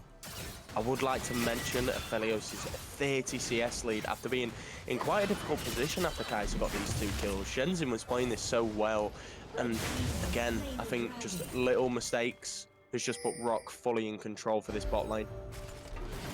Yeah, grabbing the dragon now, getting on Mighty to then Bush, who Mundo. is going to be again on here. He is a very tanky boy, but they do not have the damage. It is Dragon for a kill topside. So Jonjo having the best time of his teammates so far. And looks like they want to put the resources into here. But Kai'Sa is going to get got on. It's 4 members here, so 3. As maybe there will be 1 here. Otundri trying to get as much down, but it will be turned around. It's a 1. He does end up getting 1. The support gets the support. But Rock's almost epileptic chakrams there, Josh, is going to get so much better for DV. Yeah, what time are you on? I think I'm a little bit behind. 15:20. Yeah, I'm on 15:03. I'm just gonna... I think my throws kind of lasted longer. No worries. Okay, so I'm on 15:26 now. We'll just pause there. Wait for everyone to get on the right page. Yeah, I'm on 15:26 now. And Powerful. 15:26, so 1 moment. 15:26. I'm on 15:26. There we go. So 3, 2, 1, go. And I have to instantly get off time controls because that would spoil. That has spoilers in, so fortunately we didn't see anything. I don't think so, unless it's lying to me and actually Mithy does end up dying here. We'll have to see as a smite fight gets up, and it will be picked up by Mithy.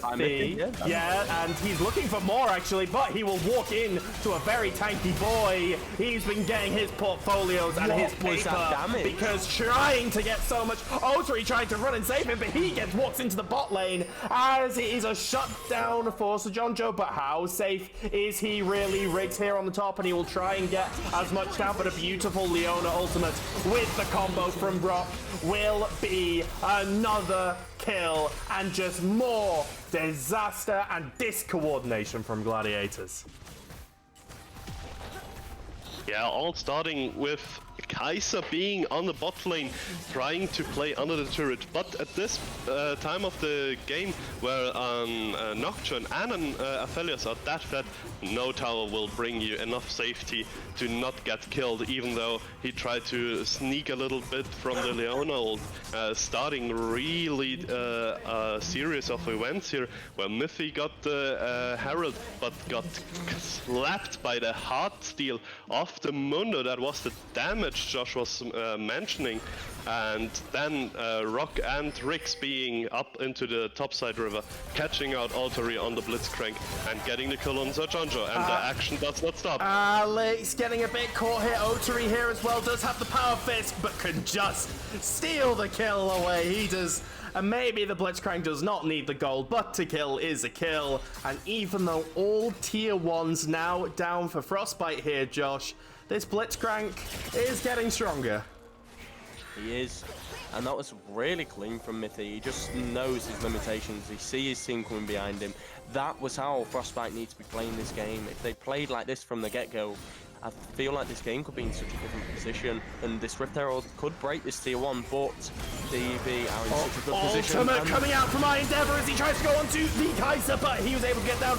Endeavor having to run away as Riggs is into the side. 3 low health bars as Riggs will pick up 1. Arbush will pick up the second. It's 2 down already for Frostbite, but there are 3 healthy members here as they try and turn onto Arbush, trying to get the damage down, and they will, in consolation, get 1 down. It's a very low bot lane for the side of DV, but it will look like as Mithy goes a little bit far. We'll use the Hallowed Mist to try and go in, and Rock is using the Gale Force to be able to get away from Mithy. Mithy is caught overextending, and Endeavor has the Dust Blade. He is able to be unstoppable, but Police having to flash away as well, trying to get the damage out onto Riggs. Ultimate will come out from Seraphina, will land onto the Tristana, and the Kai'Sa will die as well. Technically all 5 members down, but not technically an ace. Disaster there, Power Fruit for Gladiators. Yeah, and we're having the overstepping of Mithy there, going into the Aphelios when he has the Gale Force up. Really good bait maybe here from Rock, who knows his limits on his champion, as we can see the 1 hour previous practice really paying off with a scoreline of 7-1-7. But the fight before, there was a beautiful Rumble ultimate who almost burned him down, and he couldn't step up into the fight again. Still Arbush getting caught into 3 healthy members, and then the overstep of Mithy started, and then we had Chase from Riggs, who landed a beautiful EQ combo on the Tristana, and the beautiful follow-up from Alex with the ultimate, and it does not. Paranoia being used, they're trying to burst down the Kai'Sa once again. Endeavor more successful as they take Mithy down as well. 2 dead from the side of Gladiators, so DejaVu trying to run. Equalizer used, but it's late into the fight. Not able to get enough down. And 3 more kills for DejaVu, Josh. They're running away with this game, and it's Baron in 6 seconds. Yeah, it just feels like Mithy did the rinse and repeat. Last game, they won a fight mid, then Mithy tried overextending for an Aurelion Soul. This time, they win a fight mid, and then he tries overextending for Aphelios, and it just loses his team the fight, and now puts, again, them in such a bad position, and now they lose the Baron. Yeah, really good fighting and decision making here from Frostbite, and not that good decision making of Frostbite, I feel like, while Mundo clapping the Blitzcrank and going for the chase on the Tristana. And Police is going to look very, very scared as Arbush almost takes it down. He takes down 2 so far. He is looking for more, but it is the Mithy who is going in. Has he bitten off more than he can chew? He is trying to run his way as well. In the bot side, Kai'Sa goes down, so John Joe is the only one left. Endeavor standing, and he jumps away. And the baton is passed to Rock, as he is going to try and take down the Gladiators top laner, and he will. It is another near ace for the side of DejaVu. Fight after fight after fight, Josh. They just keep winning, and it's knocking on the doors of the base now. Yeah, I don't think there's anything Frostbite can do now.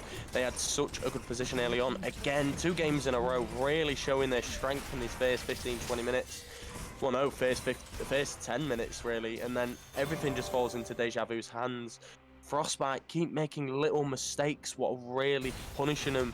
And again, now potentially are going to see him being 2 games down and put DejaVu onto match point. Yeah, it's really a slaughter at the moment, where I think Josh said little mistakes. I think they're making big mistakes at the moment on the side of Frostbite. Over chasing, being on the map where they shouldn't be, being off guard, chasing into them, and stuff like that really makes it hard. They had, as Josh also mentioned, a good position in the early game, but now they threw it all out of the window. Let's see if they can recover. I think there is a way, but it will be very, very hard. Just the difference in these players.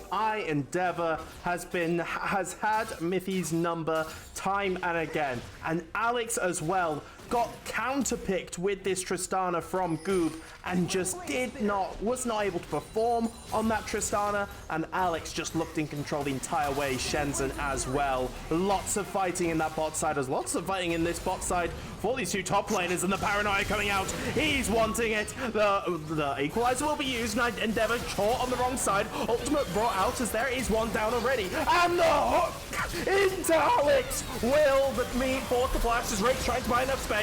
It is Mithy down as well, so it's 3 members of Frostbite. 2 members now with Shenzhen and Tristana, the only one alive. Shenzhen now only one surviving is Arbush. He's so tanky. He has the health. Endeavor may be dead, but it is now the first proper ace, and it is DejaVu looking for the base. Yeah, I think they're really, really strong here. Turning a bad play with the bad play as in thingy, right?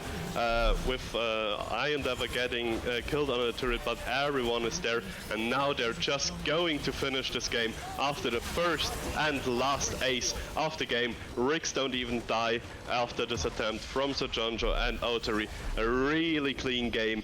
Huge ADC in Rock with a scoreline of 11-1 and 11, being up several thousands, 1,000 gold over his opponent, who had a strong early game with a 2-0 lead and couldn't convert it into anything meaningful. Josh, talk to us about that game. We have the end screen on our board, and it just looked like, but Frostbite Gladiators, they're able to get that punch in the early game, but DejaVu, they always bring it back, and this time, the fights were so in control of DejaVu. How do you think that game could be summed up?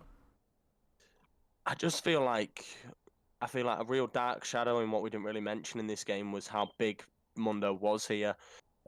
Any one of them fights, Mundo was just going in. The survive on the bot lane there, I think he took 8 to 10 tower shots and still didn't die. Then gets his ultimate back, then re-engages and wins DejaVu the fight. I really don't see them winning that with any other top laner, with anyone else who can survive so much punishment. And even the start of that fight was looking so well because, yes, you lose the Rumble, but you get the knocked in. You get someone who's doing so much. And now you're fighting under a tower. Mundo looks like he's low. And then all of a sudden his ultimate comes out. You get the hook, but it's just not enough. And Frostbite just lacked the damage compared to that of Felios. You really see 2 members on their team who really shined that. Well, 3 members who really shined that game, being the top laner and that bot lane, really showing again why they are here in this finals. Yeah, really beautiful played by DV here, getting a clean game, I would say. A little shake in the early. Also, the Mundo got solo killed by Sojonjo. We don't have to forget that. They were in a really good position, but then just the sheer tankiness and damage of Heartsteel were enough for Mundo to get also most damage in the game with 20k. Even the highly fed and well-played Aphelios couldn't reach those damage numbers. Oh, as I completely messed something up. My bad. We will try and join that lobby again. For some reason, I just went straight into a game, but hopefully I haven't messed anything up. I clearly am in the wrong thing. So I'm not on the right place, but thank you, Josh, for bringing me into that one. As I was like, wait, why am I into a game I'm not playing? What is this? Thankfully saved by my fellow co-caster. It is 2-0 down. You have the time in a best of 5 to come out. You need maybe a little bit of a break. Need to be able to reset. And what do Gladiators need to come back in this series? What has been, some things that they can clear up now here? From both of you, I want to ask that, but we'll start with Josh. They really need to just keep the punishment that they're doing in the first 10 minutes and playing how they play, because they play like such a different team. Every fight they have in that first 10 minutes in the last 2 games has been so coordinated and been so just perfect for them, getting everything and not losing anything. Then it just seems like overconfidence floods through them and big mistakes start coming out. People overextending, like game 2, where there was 2-0. Blitzcrank then running up into 3 members alone, where Tristana can't get to the fight and Kai'Sa can't either. And then Tristana following by walking into a blind bush when Nocturne's level 6 and your mid lane's missing. And these punishments, just as soon as 10 minutes comes past, really punish Frostbite and just give DejaVu the leads that they've needed. Yeah, I think Josh really had it all going there. All I wanted to say, he perfectly said already that it's looking like the early game goes for Frostbite every time. They have the draft for it, they have the champions for it, they have the mindset maybe for it, and then you have like, it's if I'm going to turn a switch, then DV comes online, they're waking up or something else. Getting to punish the missteps from Frostbite every time they try to do something, and then they snowball and they snowball out of control. And I think that's how, I'm not an expert, right? But I think that's how they got the 100% win rate in the regular split and in the one finals they played already. Yeah, as we are having a little bit of trouble and time getting into the lobby, but it just gives us more time to think about, what goes on here. And yeah, I mean, I am sad. I'm trying to mask it for Gladiators, because just come from strength to strength after that, loss, and after, a little bit of a shaky start, but they were able to come back so well against meters boosted, won the tournament favorites, then taken Haven a clean 3-0, but you're 2-0 down. And I'm going to ask a different question to the both of you. Have you ever experienced a time in a series, you're down, maybe you've had a reverse sweep, or you've had a pot where you're in some emotional trouble, if you've been an IGL or something? What words do you think need to be said to switch on the team of Gladiators and give them some hope if they want to look to pull off this reverse sweep? I really think they just need to stay confident. They need to believe in each other. They need to follow up with plays. If they listen and they follow up and they follow with a plan, then I think they can go from the Frostbite we're seeing at the minute to the Frostbite we see last week. I just feel like it's two completely different teams who are struggling to really get into that groove together, and that can really be a punishment for Frostbite, and I just really hope they turn it around here for their sake. Yeah, as I had the question on Monday already, right? I think you have to first clear your own head up, right? Being on yourself, get to calm down a little bit. You're 2-0 down, and it was both times you had a really good start, and then you really got sloppy, and then getting the payback right into it, right? So be by yourself and then go to your teammates and say, okay, guys, that was good, that was good, that was good. We need to be more like that. We need to be more on the, not on the edge. Maybe that's the problem in the series for Frostbite. They're too overeager to do something. They have the lead and they want to push it further. That's completely understandable.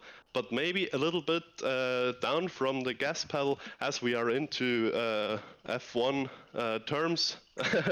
So get your game going, be in your game, and push when you are allowed, when you have the information, when you have the vision, and don't be too overeager. Wise words from our caster. Maybe Frostbite can channel that word of advice. Maybe watching this series has inspired you to join VL and to join the league, because we do have a new split. The dates will be announced soon in our chat. If someone wants to post a link to the VL Discord, one of my lovely friends in chat will be able to. That'd be lovely. It is a lovely Discord. It is one that I have fallen in love with. This is my first split casting for VL. And first full split casting in general, and it has given me so much joy, and meeting loads of people, and regardless of who wins, just the fact we get to be here, and I'm sure you two can testify this, is just it is such a lovely community to be a part of. Yeah, absolutely. That's why I came back after I had time off and trying to search for something new, but you always come back home, right? Absolutely. And unlike League, when you finally come on after a year, it is actually a good experience. So it is. No, I'm kidding. I'm kidding. Right, don't say me. Regardless of that, it's a great thing. And we've got new splits coming up. We also have other leagues that, Valve League has spawned, like the Quantify Tournament Cup. I know Hunter, I don't know if he's in chat, but he is working for a 1v1 league as well. So if you're into 1v1s, that style, we've got some of that coming up as well. It's a great place to be a part of other orgs or even make your own. We'll have an FAQ coming out with that if you are a bit lost and you don't know how to have that. But regardless of the advert, we're 2-0 down. And we're about to get into the third draft, so any final thoughts for Gladiators for the series from the both of you? We'll start with Power Fruit before we get into this third game. I think, as we said already, go to your strengths. Go get something in the early game. Disrupt DV, who seems to have a little bit trouble in the early game. Be a nuisance on those things, right? Get something going. Play for Miffy, who had shown us his huge carry performance. Play a little bit more around him, I would say, and then get the bot lane going with Miffy, and then you can take over the game. Yeah, I don't really have anything else to add, but that they need to play as a team and not as 5 players. They really need to show what they can do now and bounce back, because this is it. This is their make or break moment. This is where we see if they can bounce back and show the rest of the split that they've improved before playing DejaVu. This is the moment where they need to turn everything around and pull something out the bag. So, I have a question for the mods. Is flirting with one of the players in a lobby as a caster like is there a rule against that, or is it like, I don't know? But Endeavor's coming on to me a bit harder. It's getting a bit hot in my flat Edinburgh just this time of year. Famous for being a hot place, so must be the case. But regardless, production is ready, and we are going to get into the third, maybe final game. I was expecting, I was prepared for a 5-game series, and I might just have to go back to my normal in real life, which is terrifying, folks. So let's hope for a 5-game banger. Regardless, we are into the third game, and Frostbite have picked red side here, Josh.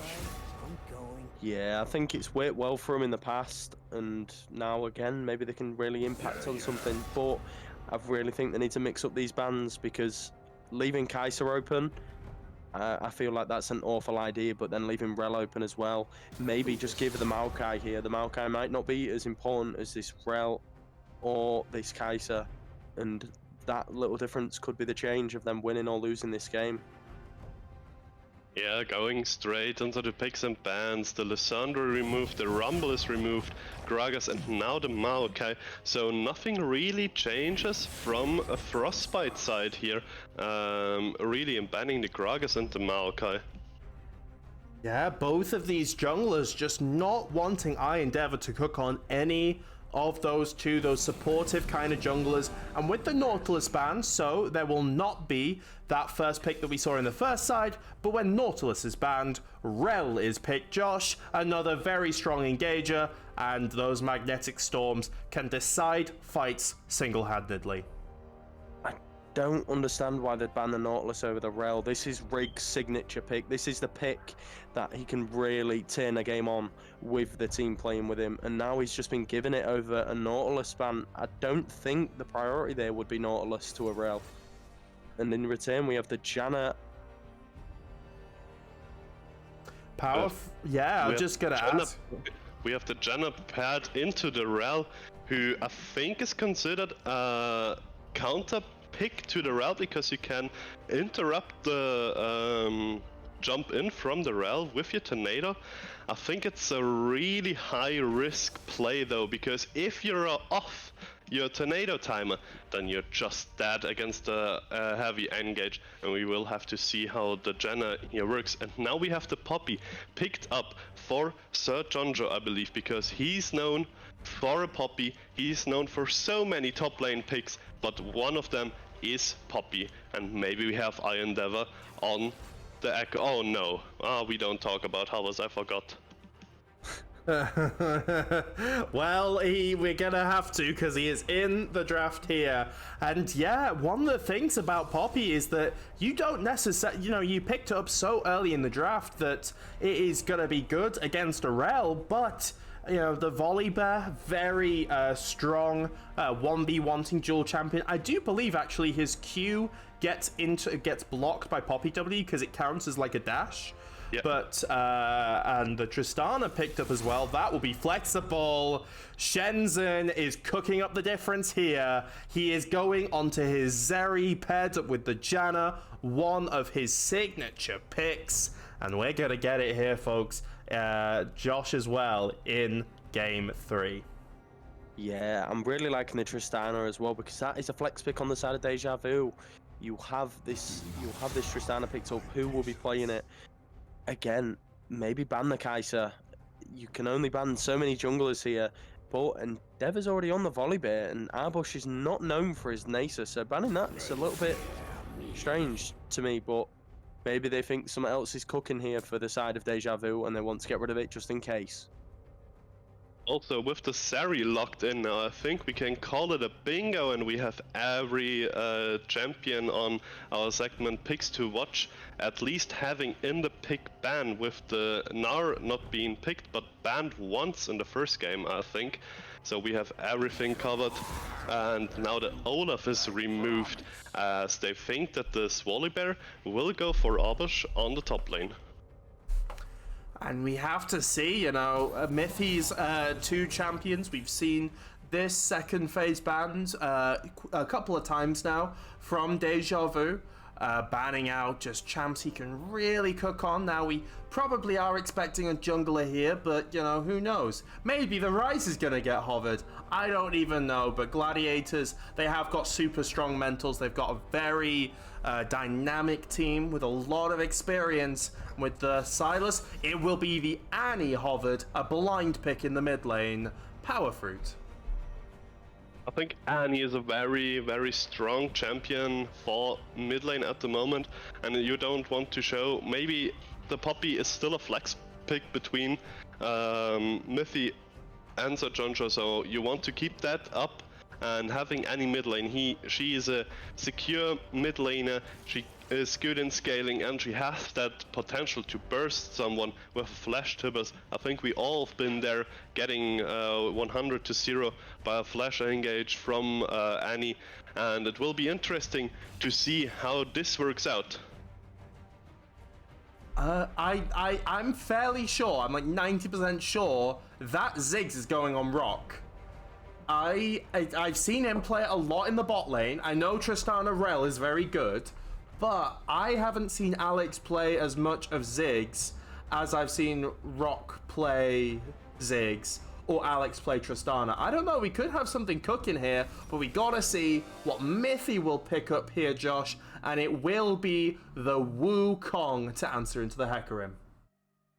Yeah, that pick I really like. I feel like you've got a comp that do need disengage from the Wukong. You have the knockups with your ultimate. You have this Annie stun. You have Zeri. You have Janna. You have a lot of disengage from your fights. You have Zeri who really should get touched, and we've seen how good Shenzhen can be when it comes to fights like this early on in his Kai'Sa game, mainly.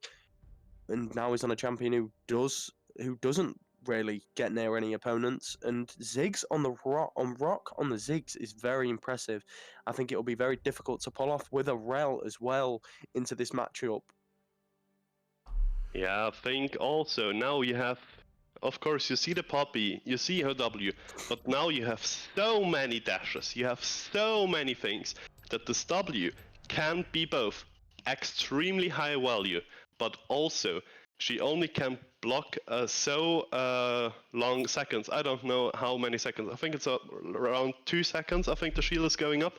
And in those 2 seconds, you can only block that much dashes or something else, and DejaVu having so much of them. It will be really interesting how that works out. Yeah, my brother Pumpkin, he was a Poppy one-trick player. And I remember we were in a game where the enemy team had 5 dashes and he was on a Poppy. And I remember saying something to the effect of, "Oh, it's okay, like they have all these dashes, we have a Poppy." And him saying, I can't stop them all. And that is the case. Poppy has got to time this W to its effect. And there's a lot of things that Jonjo's going to have to think of. How am I using my ultimate to disengage? Who am I knocking away? Who am I going to do that to and control this fight? And that's on top of the fact you've got a very tough lane here. Volibear, very much known for his high damage in those early games. Those dives as well can be particularly important. So Jonjo has played well here, Josh, in this series, but I think he's got everything on his back, and his brain is going to have to expand tenfold here, Josh, to be able to pull this one off. You've got a team that have been really struggling to pull things off as a team, and now you've got to put everything onto Jonjo. Every fight is crucial from his behalf, where he is, what positioning his team are in. He has everything on his back now, and this could be so much pressure for him when they know they're in the situation of this game can be it. This game can be their time done. And you also look on the other side and how many jumps they have, how many dashes they have. You have DejaVu in really a difficult position if Poppy gets in the right position. I think if you want one player to have this kind of responsibility, you really want that to have it on Sir Jonjo, who is having so much experience when it comes to playing 5v5s. And really, he's stepping up. He's having a very good laning phase all the time, and he's being the strong point, I would say, in this team, like from consistency and those both games we already seen. And now we have a big team fighting comp for Frostbite here. Let's see how this works out, because as Josh said, they look a little bit like 5 players at the moment. Now we have to see if they can be a team. And it will be interesting to see, because for this game, if this Zeri or Annie, Annie is very much a usually a one target or a burst damage mage. She does not have the consistent damage at least something like a Tristana or the poke of a Ziggs can have. And yeah, Zeri, if she does not get online, we could have a little bit of a damage comp. But I do respect that Frostbite committing to the 5v5, because when this team pulls together as 5, you've got Janna with the disengage. Zeri and Shenzhen can really come into his own. So it is not lost against this team that has come from, they were so close to getting knocked out in group stage 2, but pulled up an absolute worldie of an upset as we are into game. And I do need to transition to the game to actually see it, and hopefully that has done it. I will pause at 15 seconds and you guys can tell me if everything's looking okay. I don't have a second screen. I will. No worries. It's okay. He's on. Brilliant. Okay. Are we all at 15 seconds? Yes. Yeah, I'm just on. Brilliant. Okay. 15. Awesome. So 3, 2, 1, go. And that is going to be our last one. We would use some other things. We are looking at improving the production value using things like Parsec, but I have a very old computer, and that is very tough to use when you are trying to have, all of your resources committed to the stream. So hopefully I might be getting an improvement, but for now we have to do this nice little sync up, and I think it's good. It gets us into it's a nice little cute moment before the game starts. Or not. Maybe I'm completely wrong, Josh. Yeah. Sorry, yes. Here we go. We have 5 men running into the spot side. And that's just how every early game has been from the start. One team's 5 man, the other team's seen it, and it's not happened. So And having a beautiful farm-man tornado here from Oteri, getting him the most damage of the game at the moment. let's see if he can keep it up, as both junglers very much aware. This has been a theme throughout the game, just putting absolute emphasis on where these junglers are starting and just having that complete information. But the jungle will spawn. Wukong actually a little bit late to this. We'll have Shenzhen kindly take 2 autos for him, and they will both go off their merry way, both pathing topside here, Power Fruit, which is going to be interesting, especially with 2 melee top laners. Yeah, it will be really crucial how to see how this pair is out. I'm not too sure about the 2v2s though, as we don't see the Volibear and Poppy matchup really that often. And also kind of looking into how Arbush is going to build the Volibear with the buffs he received in this current patch on the kind of AP build. Yeah, see. Oh, go on. Sorry. No, please. Yeah, I was just saying, heavy trading in the top side already. Both junglers, both top laners expecting, hey, get my jungler up here. Sajonjo going for the solo kill, and he had the vision. You do not want to stand next to a wall when you are Poppy. Brilliant acting from Sajonjo. We said he had it all to do. My God, he might just do it, Josh. That is a perfect start, and again, Frostbite playing this just how they're meant to early on. I did think though that Volibear see the ward in there when they was fighting in that bush, so that was kind of greedy from him to sit in there and think that Poppy wouldn't just walk forward when you don't have your Q, you don't have your stun, and Poppy just gets a free kill from it, and they're just a really bad position for Arbush now, and again puts Poppy into a position now where he can play this game on how Frostbite are intended for the Poppy to play. Yeah, really. We said he's the man who we're looking for to be on consistent. Now we're having a little bit of a jungle fight. Mithy a bit caught here. I Endeavor is level 4 to level 3, both Conquerors procs, but Mithy's gonna have to run away. Plat Police is here, doesn't have the stun. Mithy is almost gonna go down, and he will when that Buster Shot procs. Alex has got the reset and will jump away, and Plat Police, he did not have his stun primed and could not do anything there.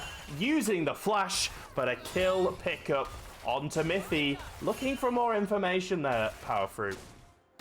Yeah, having the level 4 full clear from Endeavor here gives him the level advantage, gives him the little edge over the Wukong, and now he's getting the double scuttle. And with the information I think he gained, because as you can see the jungler CS, and you can calculate on what camps he might have taken with the information that he's starting on the blue.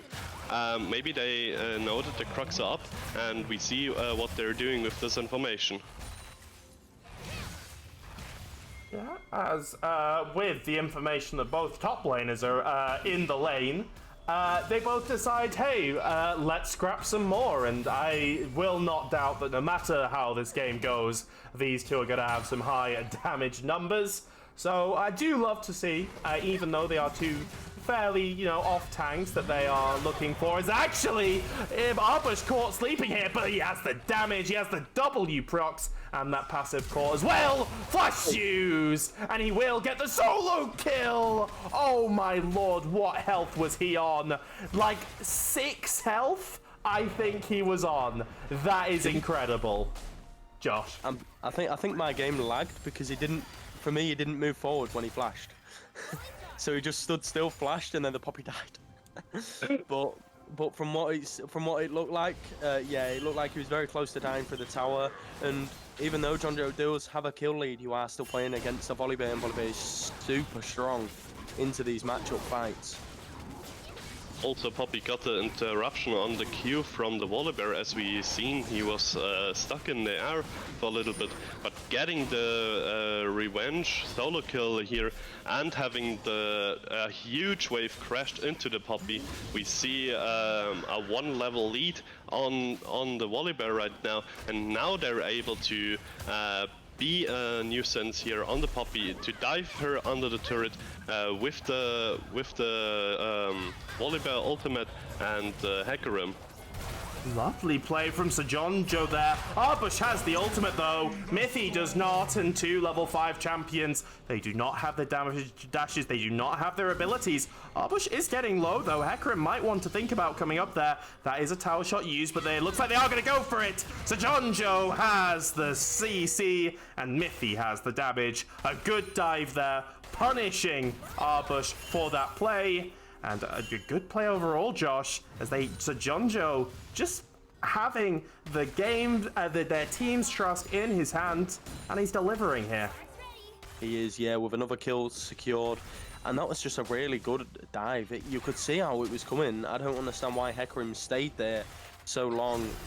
Not Hecarim, sorry, Volibear stayed there so long. Hecarim wasn't moving quick enough to be countering for it. I guess maybe they just didn't expect the damage, or Arbush expected to get the Q off before Poppy knocked him up, and that just wasn't the case. Which, now we're again, seeing an Annie roam down on the bot lane. Maybe there will be more action. No, but they called it off. 6 NRL, 2 safe here. Very much aware of what was going on. They knew Annie was not in the area. Tristana hitting on the tower very much demonstrated it by itself, and they will see Plat Police unsuccessful in that attempt and understand where they are. But you're looking at this now. Hecarim has built quite a CS lead here as well. Volibear a little bit higher as well. However, the one thing that is saving them, not only that first blood, not only those kills, but Zeri understanding the assignment, Josh, going for that call. She is going to be a menace in late game.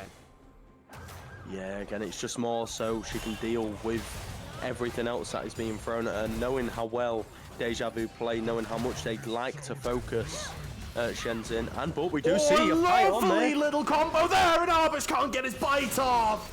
This top lane has been skilled from start, and now Endeavor looking to punish him again. Mithy's able to get the door up with the Cyclone, and Mithy has to get out, but Endeavor is dead, and Mithy is ignited, but he is alive. Plat Police is there to ward him off, and Mithy saves that play, gets a kill of his own. The first mistake we've seen from Endeavor all game.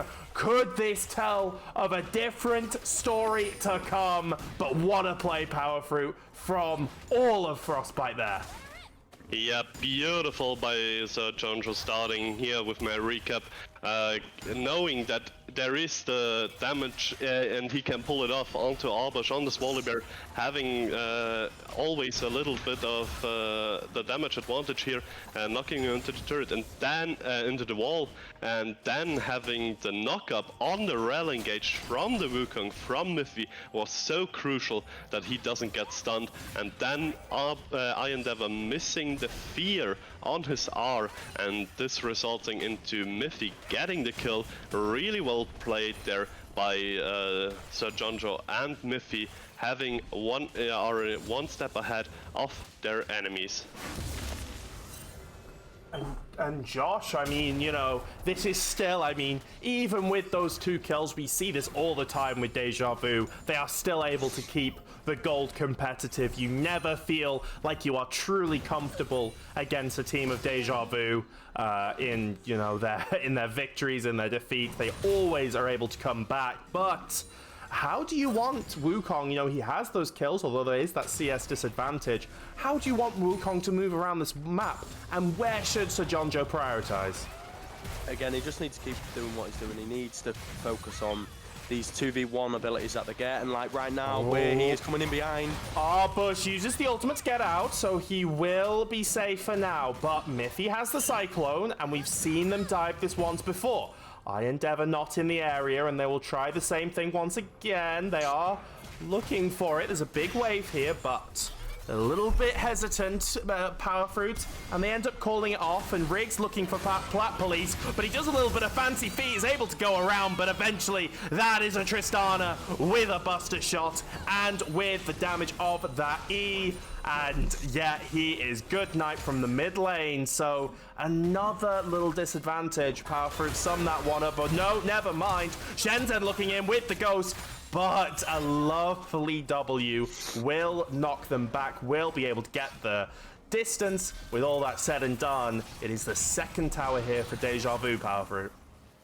Yeah, and I was about to say I'm having a little bit of deja vu on the top for the dive, right? On Arbush having to use the ultimate to get away from Poppy, and then the Wukong coming there, and a beautiful disengage from the 6 against Zeri, who's very strong when she has the ultimate popped, getting those boosts in speed and attack and everything. Popping Ghost Flash, a beautiful disengage with the W and the Flash, also used by Rock in the bot lane. And Mithy is actually already here. They were looking for the dive onto Arbush, but Sir Jonjo having to use the W just to get that move speed. Mithy's in the area. He's been looking for this for a while, and I Endeavor starting to take notice. This poke in the bot side has given Rock a little bit of a CS advantage. Also will have that W, so when that tower gets low, he will be able to take the rest of the plates down, could result in a massive gold swing. How is the state of this map? Describe the state of the map for us, Josh, and is it just tens? Is there a lead building? What do you think here, Josh? I think this game is fully starting to depend on 3 people. I think you on the side of DejaVu, you're looking at, again, your AD carry, as one would say, in the Tristana in the mid lane, who's really starting to pop off, and you're just looking at delaying this Ziggs enough to get these second, third items to where he becomes his peak strength. And then on the other side, again, it's looking at Jonjo, you're looking at Wukong.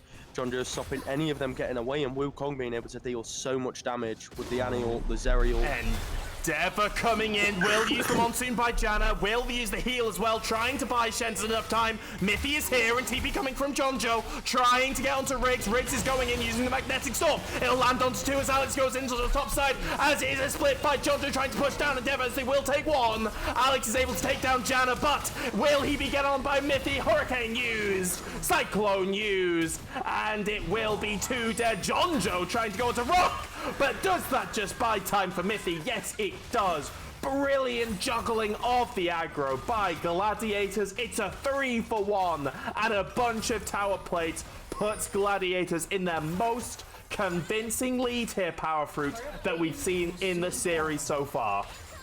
What a beautiful play by Frostbite with the Poppy TPing down there, having good juggling in the aggro, not only by the turret but by the players. Having Riggs going for the engage, having the Tristana going for the Janna and couldn't get out. The Annie picking up the shutdown, a well-needed one, still very much behind here as Alex is really strong on this Tristana with a 3-1 and a CS lead. So we will see how this works out. A little bit over-eager, I would say, from the side of DV, trying to punish the overstepping, or for their sense overstepping bot lane, and then getting punished by a good roaming team from Frostbite. And Josh, just talk to me about that follow-up on what saying about can Gladiators, how do they look to push this? I think Powerfruit, especially for that fight, really said it correctly there on what he said. But more, it just looked like Frostbite was really starting to look like a team. This is the Frostbite I've wanted to see. This is the Frostbite I thought I was going to see. Like last week, we see it from game 1, and now they're really starting to come alive. They're knowing a game plan. They've got the mindset, what they need to do. And they're just doing it so well. Now it's just making sure they don't go back to making these little mistakes. And they still need to be very impactful here into carrying on the lead that they've got so far. Jonjo is able to get the tower, but will almost definitely lose his life here. To be fair, he is buying a lot of time, but not a lot of time. Snipper's in the bot lane. Riggs has already gone down to Shenzen, and Mithy looking for 2, and takes Rock down. Directed camera loves top lane, but Frostbite loving the bot lane here. That's 2 direct kills that might go into their first dragon of the game. And boys, Zeri now looking to come online. Shenzen has arrived.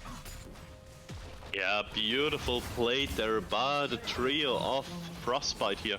getting those kills, executing the dive really well, knowing this time that the jungler is topside, and now you can execute those dives. And this is what we meant in before the game 3. They are strong in the early game. They know how to play in the early game, and now they're really stepping up this little bit that we wanted to see them. As Josh said, they're playing as a team right now, and it seems to be looking really good, having acquired a 2k gold lead at the moment, and we see if they can keep that up, as now we get maybe a dragon fight. Yeah, they're looking to start this, but it is DejaVu straight on this. It's a 3v5 right now. Endeavor using the Shadow Onslaught, already take down Miffy. Just not setting up the vision, and Sloppy, assuming they were going to get the dragon, and they get punished for it. TP coming in from Arbush, securing the play. And all Gladiators can do is push the lanes and try and take some more gold, but sloppy play there, Josh, from the side of the Gladiators. I just feel like that is the Gladiators we've seen game 1 and game 2.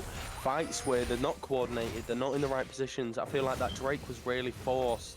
The mindset was too worried that DejaVu were going to get on Drake point, and instead of playing the fight right, they instead... Shenzhen though will get one, but here comes Endeavor. Will try and get enough damage. Shenzhen trying to kite away, but will get a shutdown. Shenzhen saw red, saw blood, and was able to get one, but the shutdown and ultimately the important goal differential will go onto Endeavor, as he still looks to carry this game, Power Fruit. Maybe a misstep from Shenzhen, but it is still a 1-for-1. I think it's my first time that I having activated caster curse. I was like praising Frostbite for being the step ahead on the other games, right? And now they're going to do those mistakes with we having starting Poppy getting caught like kinda on the top lane, getting a kill for Endeavor, and now Shenzhen seeing red, as you said, going on to a 0-2 and 2-6 there, using ultimate and both his summoners, and then Endeavor comes for an easy pickup there. I don't really know what was the mindset there, what was the communication like, but this was like the first really big mistake. Yeah, but, you know, still getting a little bit of a lead, looking to get this Rift Herald to get a bit more, try and get that fight, as we have, you know, Arbush trading in the top bot side, but Rift Herald on, you know, 2k will get taken down with the eye. TP coming in from Poppy here. Riggs may have overstepped here, and that will be one. Magnetic Storm used as John Joe almost taken down. Alex will have to jump away. And Riggs staying, pushing a bit too much up, and that will probably be Rift Herald dropped straight away as they look to take down Josh, this mid-tier 1. Yeah, with their support gone, this could potentially be a tier 2 as well. I think Frostbite is still in a really good position to have a fight here. Endeavor doesn't really have the HP for it. If they really try and engage on this, Frostbite could have a massive fight here. Yeah, Arbush pushing on the bot side, but Onslaught of Shadow used onto Shenzhen. They're trying to burst him down. Monsoon is used, and Endeavor has to run away, and he will get away from Shenzhen. Meanwhile, it is Alex who's trying to do the same, but he is against a team with dashes while his jump was used. Another kill going towards Gladiators. They're picking up the lead slowly but surely. Arbush has the split push in this bot side, but it is looking more and more hopeful here, Power Fruit, for Gladiators, although knocking on this tier 2 here. Yeah, we spoke about Frostbite overstepping a little bit. Now we have Endeavor who's jumping into them, and now the Arbush Wallabear gets picked up after acquiring the tier 2 turret, 6 getting the tier 1 turret with his W, who can execute turrets when they're below a certain threshold of health. And now it gets really sloppy, this game. Kills left and right and overstepping, and maybe this is the little edge point that Frostbite need. They were in a gold deficit, now they're in a gold lead, and maybe they can keep it up. And bless you. God, yeah, bless you, man. It's that kind of season, do not worry. Riggs trying to go on to Myth. He doesn't have damage, but Tristana does, which is why Mythy will jump away. But look at this gold. You know, let's just analyze this because it is a 1k gold lead for the side of Gladiators, but 2,500 of a lead on this Zeri. 6, 1, and 2, farming up a storm with that call as well.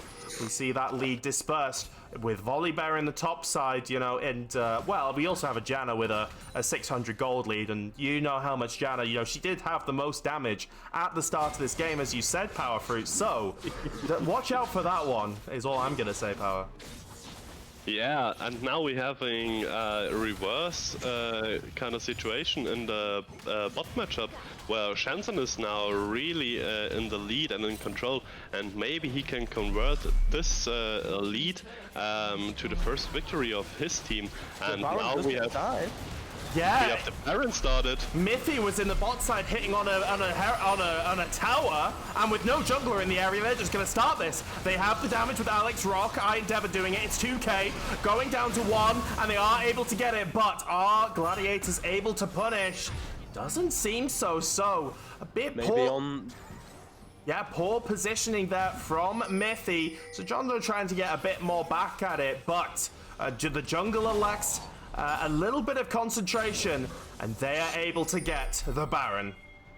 They are sending every member down. You can just look top and see Volibear. He's just going to hard push this top lane. This could be another tier 2 and potentially a tier 3 for just their first strike. They need to reset now. And you don't even need to contest this dragon because you already have 3. It only delays like your soul and maybe the elder. Maybe they also said, no, we don't want to contest this because potential elder flip, and the action does not stop. Oh, Endeavor goes in, Mythy trying to go, oh, he uses the fancy feet and is able to get out, but meanwhile in the bot side where the fight is, it seems like there's been a disengage as now we go back to top. Sir Jonjo trying to stop this Baron push from Arbush. He is able to do it for now, but... All members are walking up. Yeah, it is on this bot side. Shenzhen looking a little bit out of position, trying to do damage from a distance as he can, trying to stop Directed Camera's love for this top lane fight, but they all coalesce into one. Alex jumps in, but he gets deleted instantly. Shenzhen trying to get away, but Arbush is able to shut down. It is 1-for-1 right now. It's Jonjo trying to buy enough time. Over is getting, and Mythy is now able to join in the fight. 2 down to the side of Gladiators, please, and both carries are down. There is no damage here, and Arbush is able to walk out to both carries down for Alex. And that is the first fight in a while, Josh, we have seen go to DejaVu. Yeah, again, just from getting that Baron and then getting a tier 2 top, really, Frostbite just, again, not following the plans that they need to do. I don't understand why your Wukong's bot side, when Baron's up, you see them hovering it, and then you've got Mythy bot, but here we see another fight coming in. They really want to get a counter here. They really want to get this, and Mythy is using the Hurricane. He's able to lock up Arbush, and Arbush goes down, but they has bide enough time for Riggs. But here comes Flat Police, 2-man stun, and will take down Rock. And now Sir Jonjo looking for more, looking to slow down Riggs. Can Plat Police get there? The Baron minions come in, and they're too far. A good TP from Plat Police secures 2 kills, as now here, Power Fruit, Gladiators are going to look to push down the mid lane themselves. Yeah, now we're having a situation where Frostbite having the man advantage, knocking down this tier 2, and Jonjo going in, but not getting the stun against the wall, because that would be definitely Tristana dead, and maybe an inhib turret or an inhib. Hecarim is in a really deep spot here, though.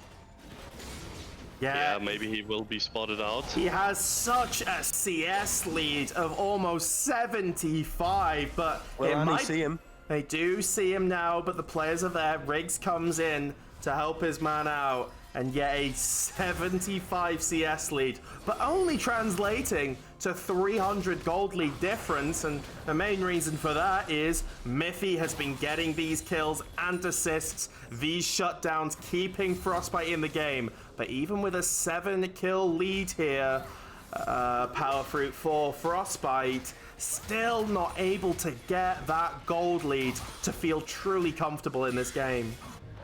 Yeah, having the CS leads in the jungle, in the top lane, and in the mid lane with shutdowns going to certain champions, and the Baron play really injected a lot of gold into DejaVu here, despite the 7-kill lead of Frostbite here.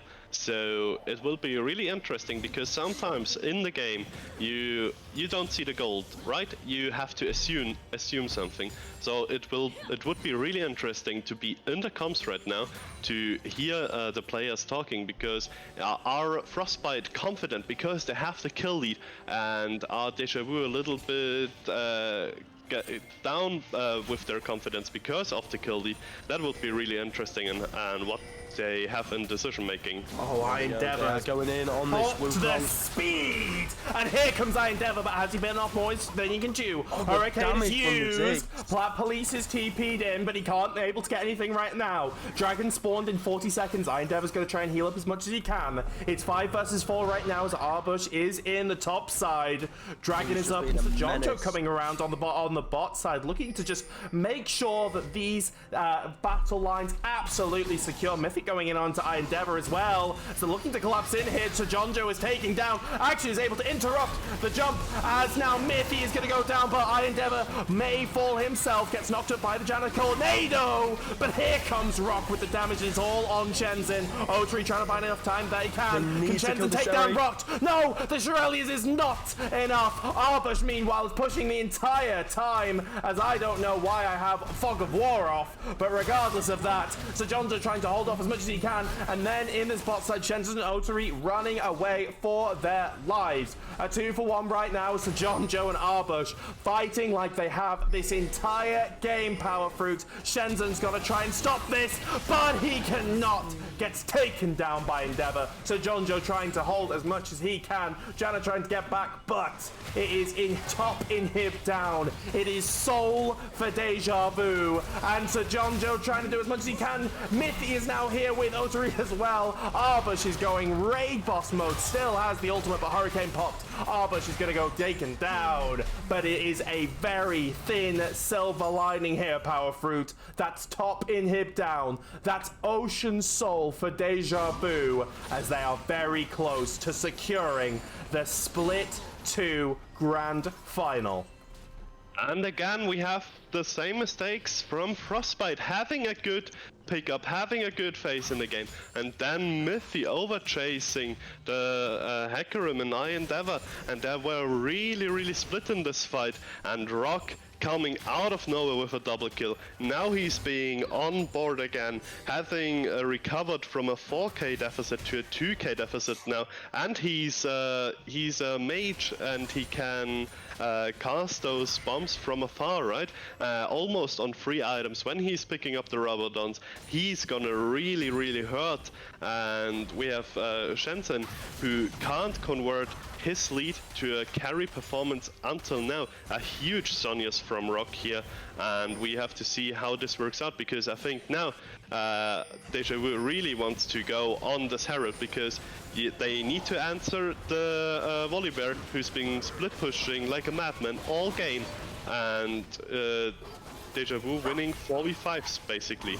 And they were just looking to bait Mythy in, but they do go on Endeavor. He does get very low. Shenzhen going on Riggs, trying to buy enough space. It's 2 right now as Mythy goes down. Riggs still alive, but will probably fall as well to Shenzhen, who is very much active, and he's dashing over the wall. He's looking for more Onslaught of Shadows, but he gets taken down, overextending. As 2 dead, Arbush is ending the game, and they just need to stop the backs. TP coming in from Rock. Not like this, Frostbite.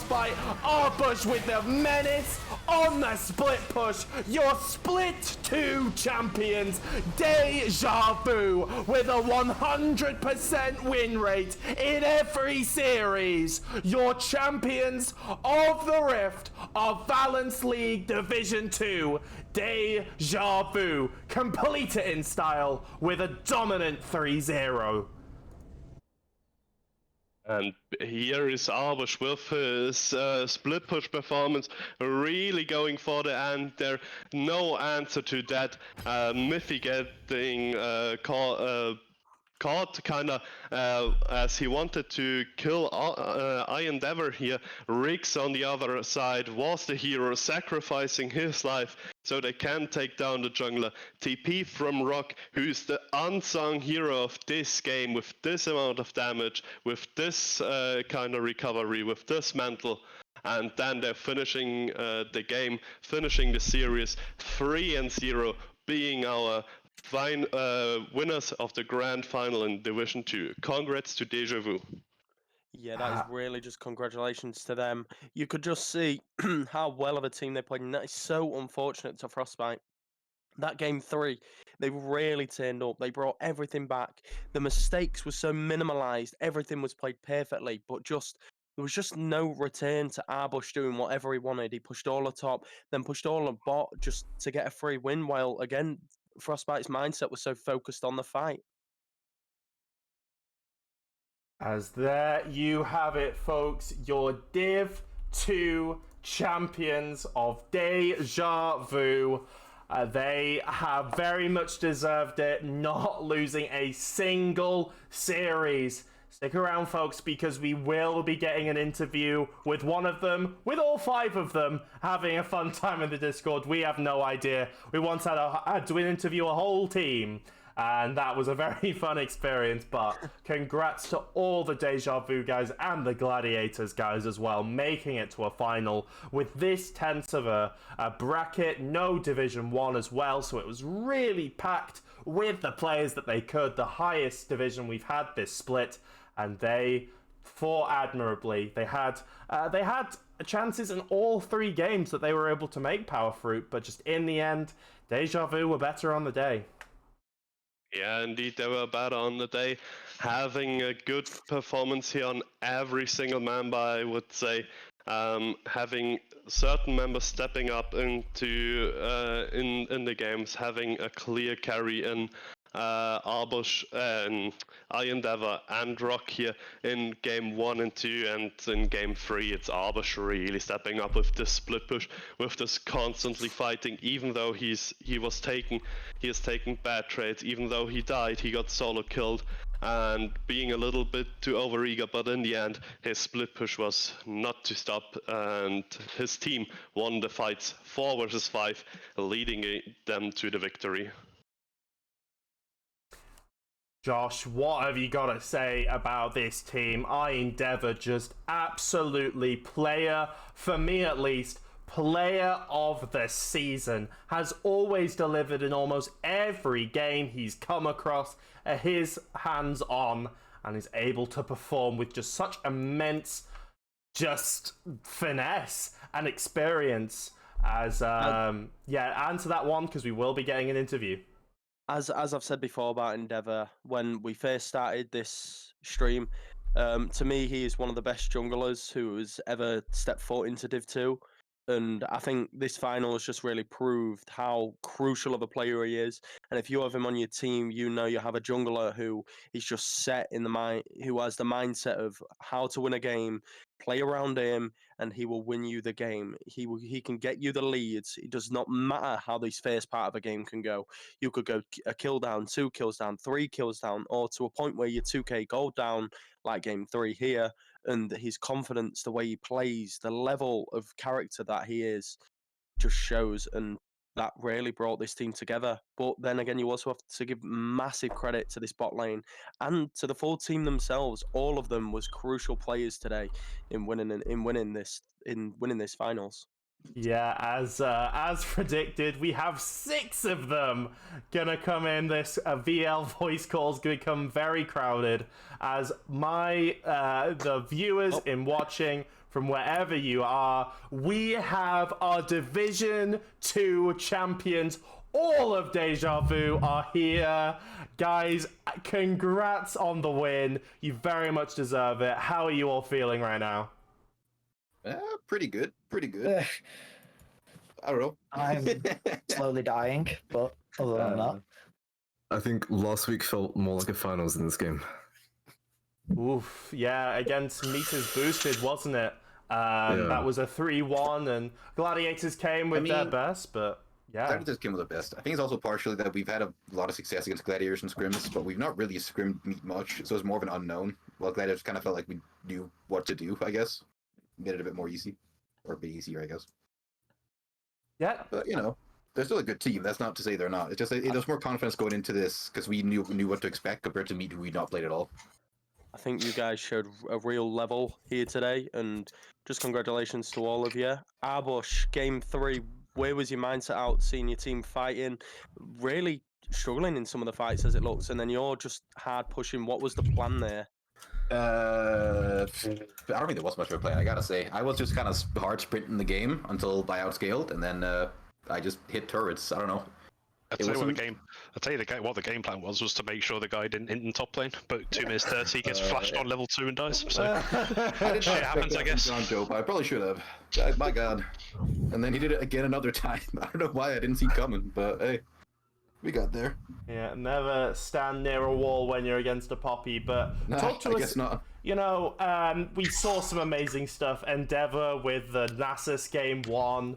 What has been the formula, you know, going into this? Because you just had Gladiators number pretty much every time. Was there a game plan you were working towards each game, something you were exploiting, or a team style you're playing around? Just describe how DejaVu won this series. Yeah, I think going into game 1, we had everything planned out. So we knew we were going to take the Nobles away from them because it's essentially a priority pick for them. And then we know that they like to play aggro early, so we just drafted around that. And lo and behold, they took a mid-game comp and did nothing with it. Pretty much. I mean, the only thing that kind of threw us up a little bit is we had a very, very clear draft plan, but we did not expect them to ban Maokai at all, because we had a very specific comp plan for game 1 that we ended up not doing. Like, we wanted to pull up the 6 game 1 with the Nasus, but because of the Maokai ban, it kind of threw a wrench in our plans. But overall, again, they kind of played how we expected, and you know, if we just don't lose early, we win the game.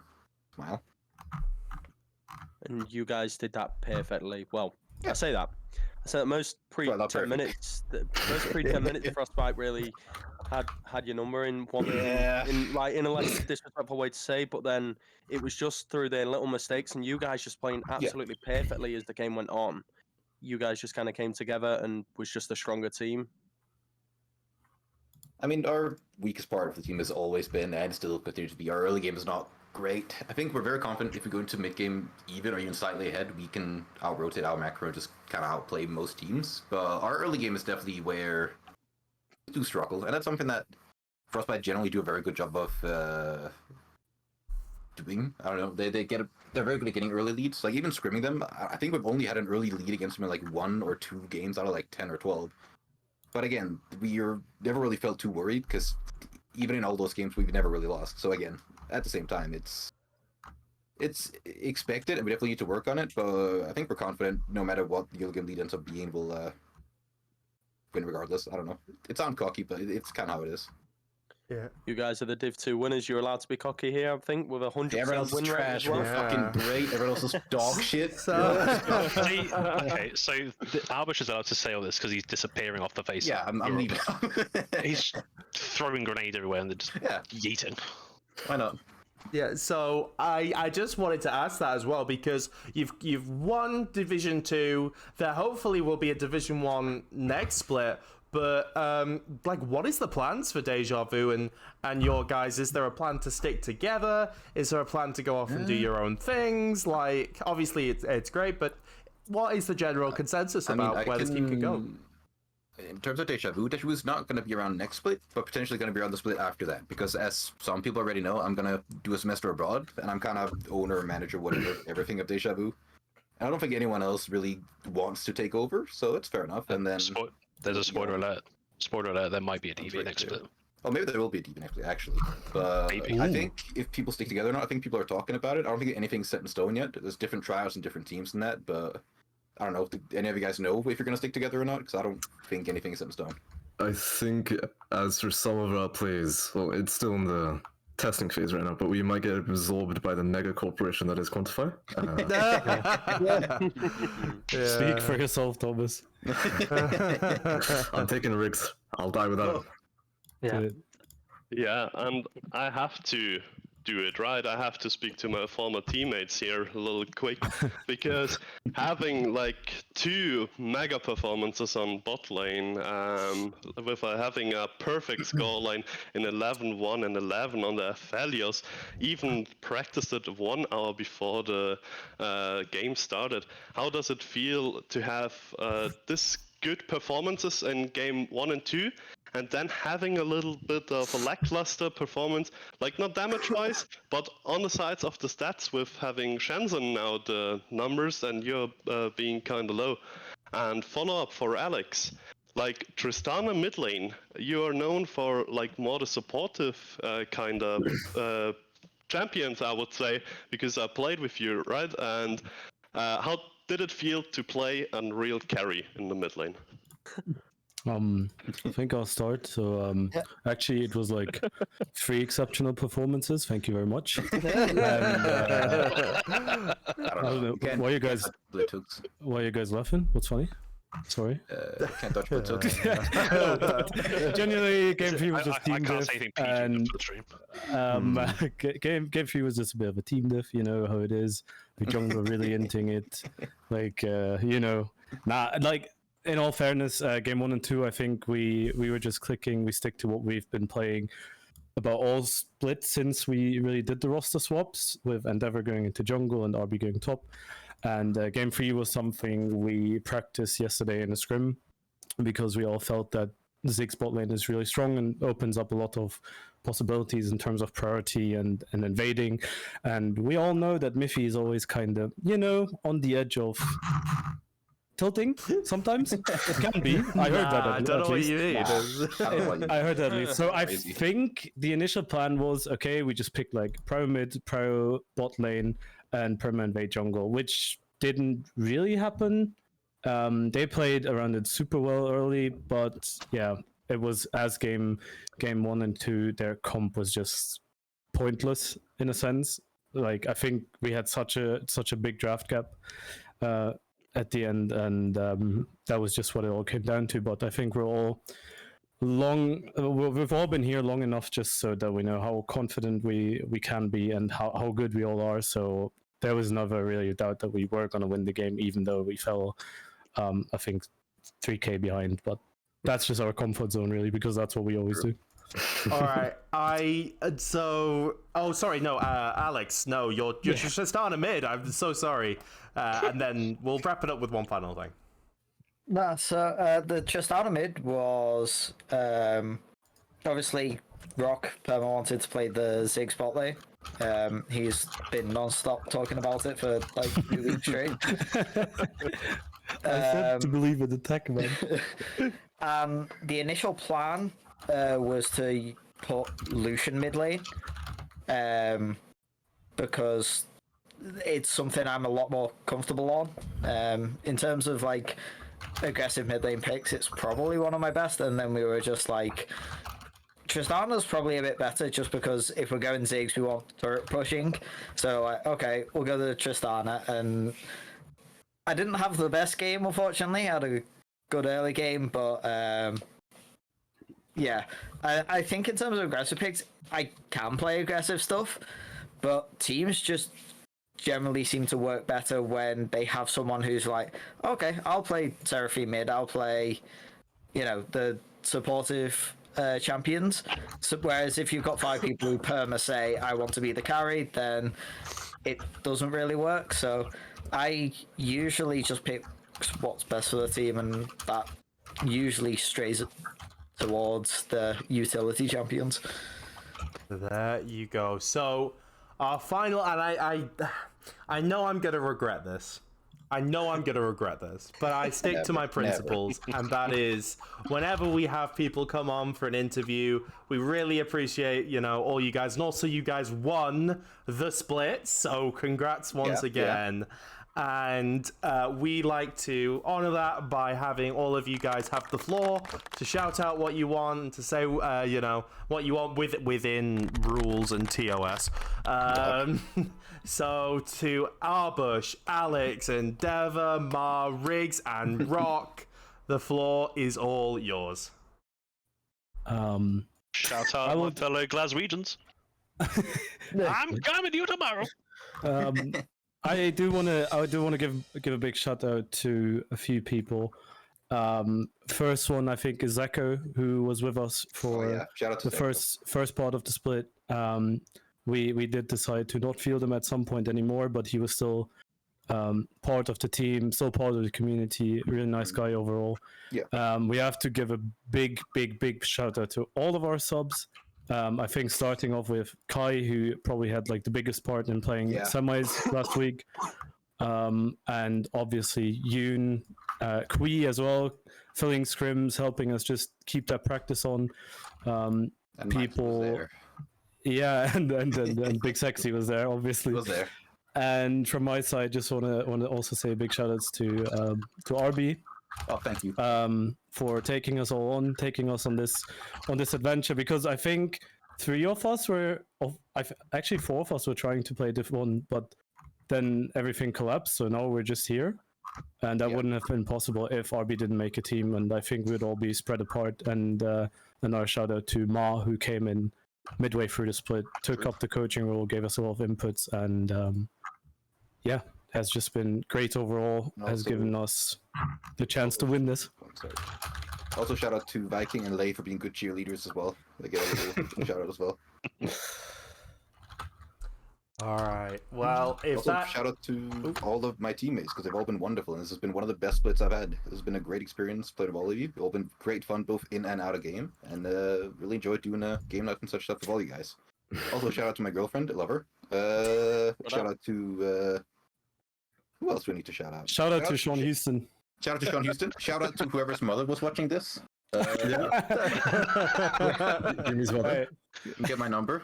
Hey, You can't say there that. it is. Okay. But you can't say that, as you said, shout out to your girlfriend. Yeah. You don't He know shouted me. out his girlfriend, and then I just tried want to give a final shout out to Frostbite for thinking they had a chance. Oh. I knew I'd regret it. I actually want to say it's actually great that we got to play them in finals, because in scrims they were never doing game 3, so this time we actually got to play 3 games against them, because usually it was like we played 2 games and then Miffy gets tilted and we all log off, and then Also, shout out to Weasel. Because Weasel, I okay. think we've had enough show yet, guys. Shout out to who else in the Discord? Who else in the Discord? Shout out to Jackson, Flame, Stronger, Flame, Also- being the OG TV. Also, no, we forgot the most important bit. Shout out to the fucking casters, bro. Awesome. Thank you for doing such a good job. Yeah, We got a stream at 4th time the charm.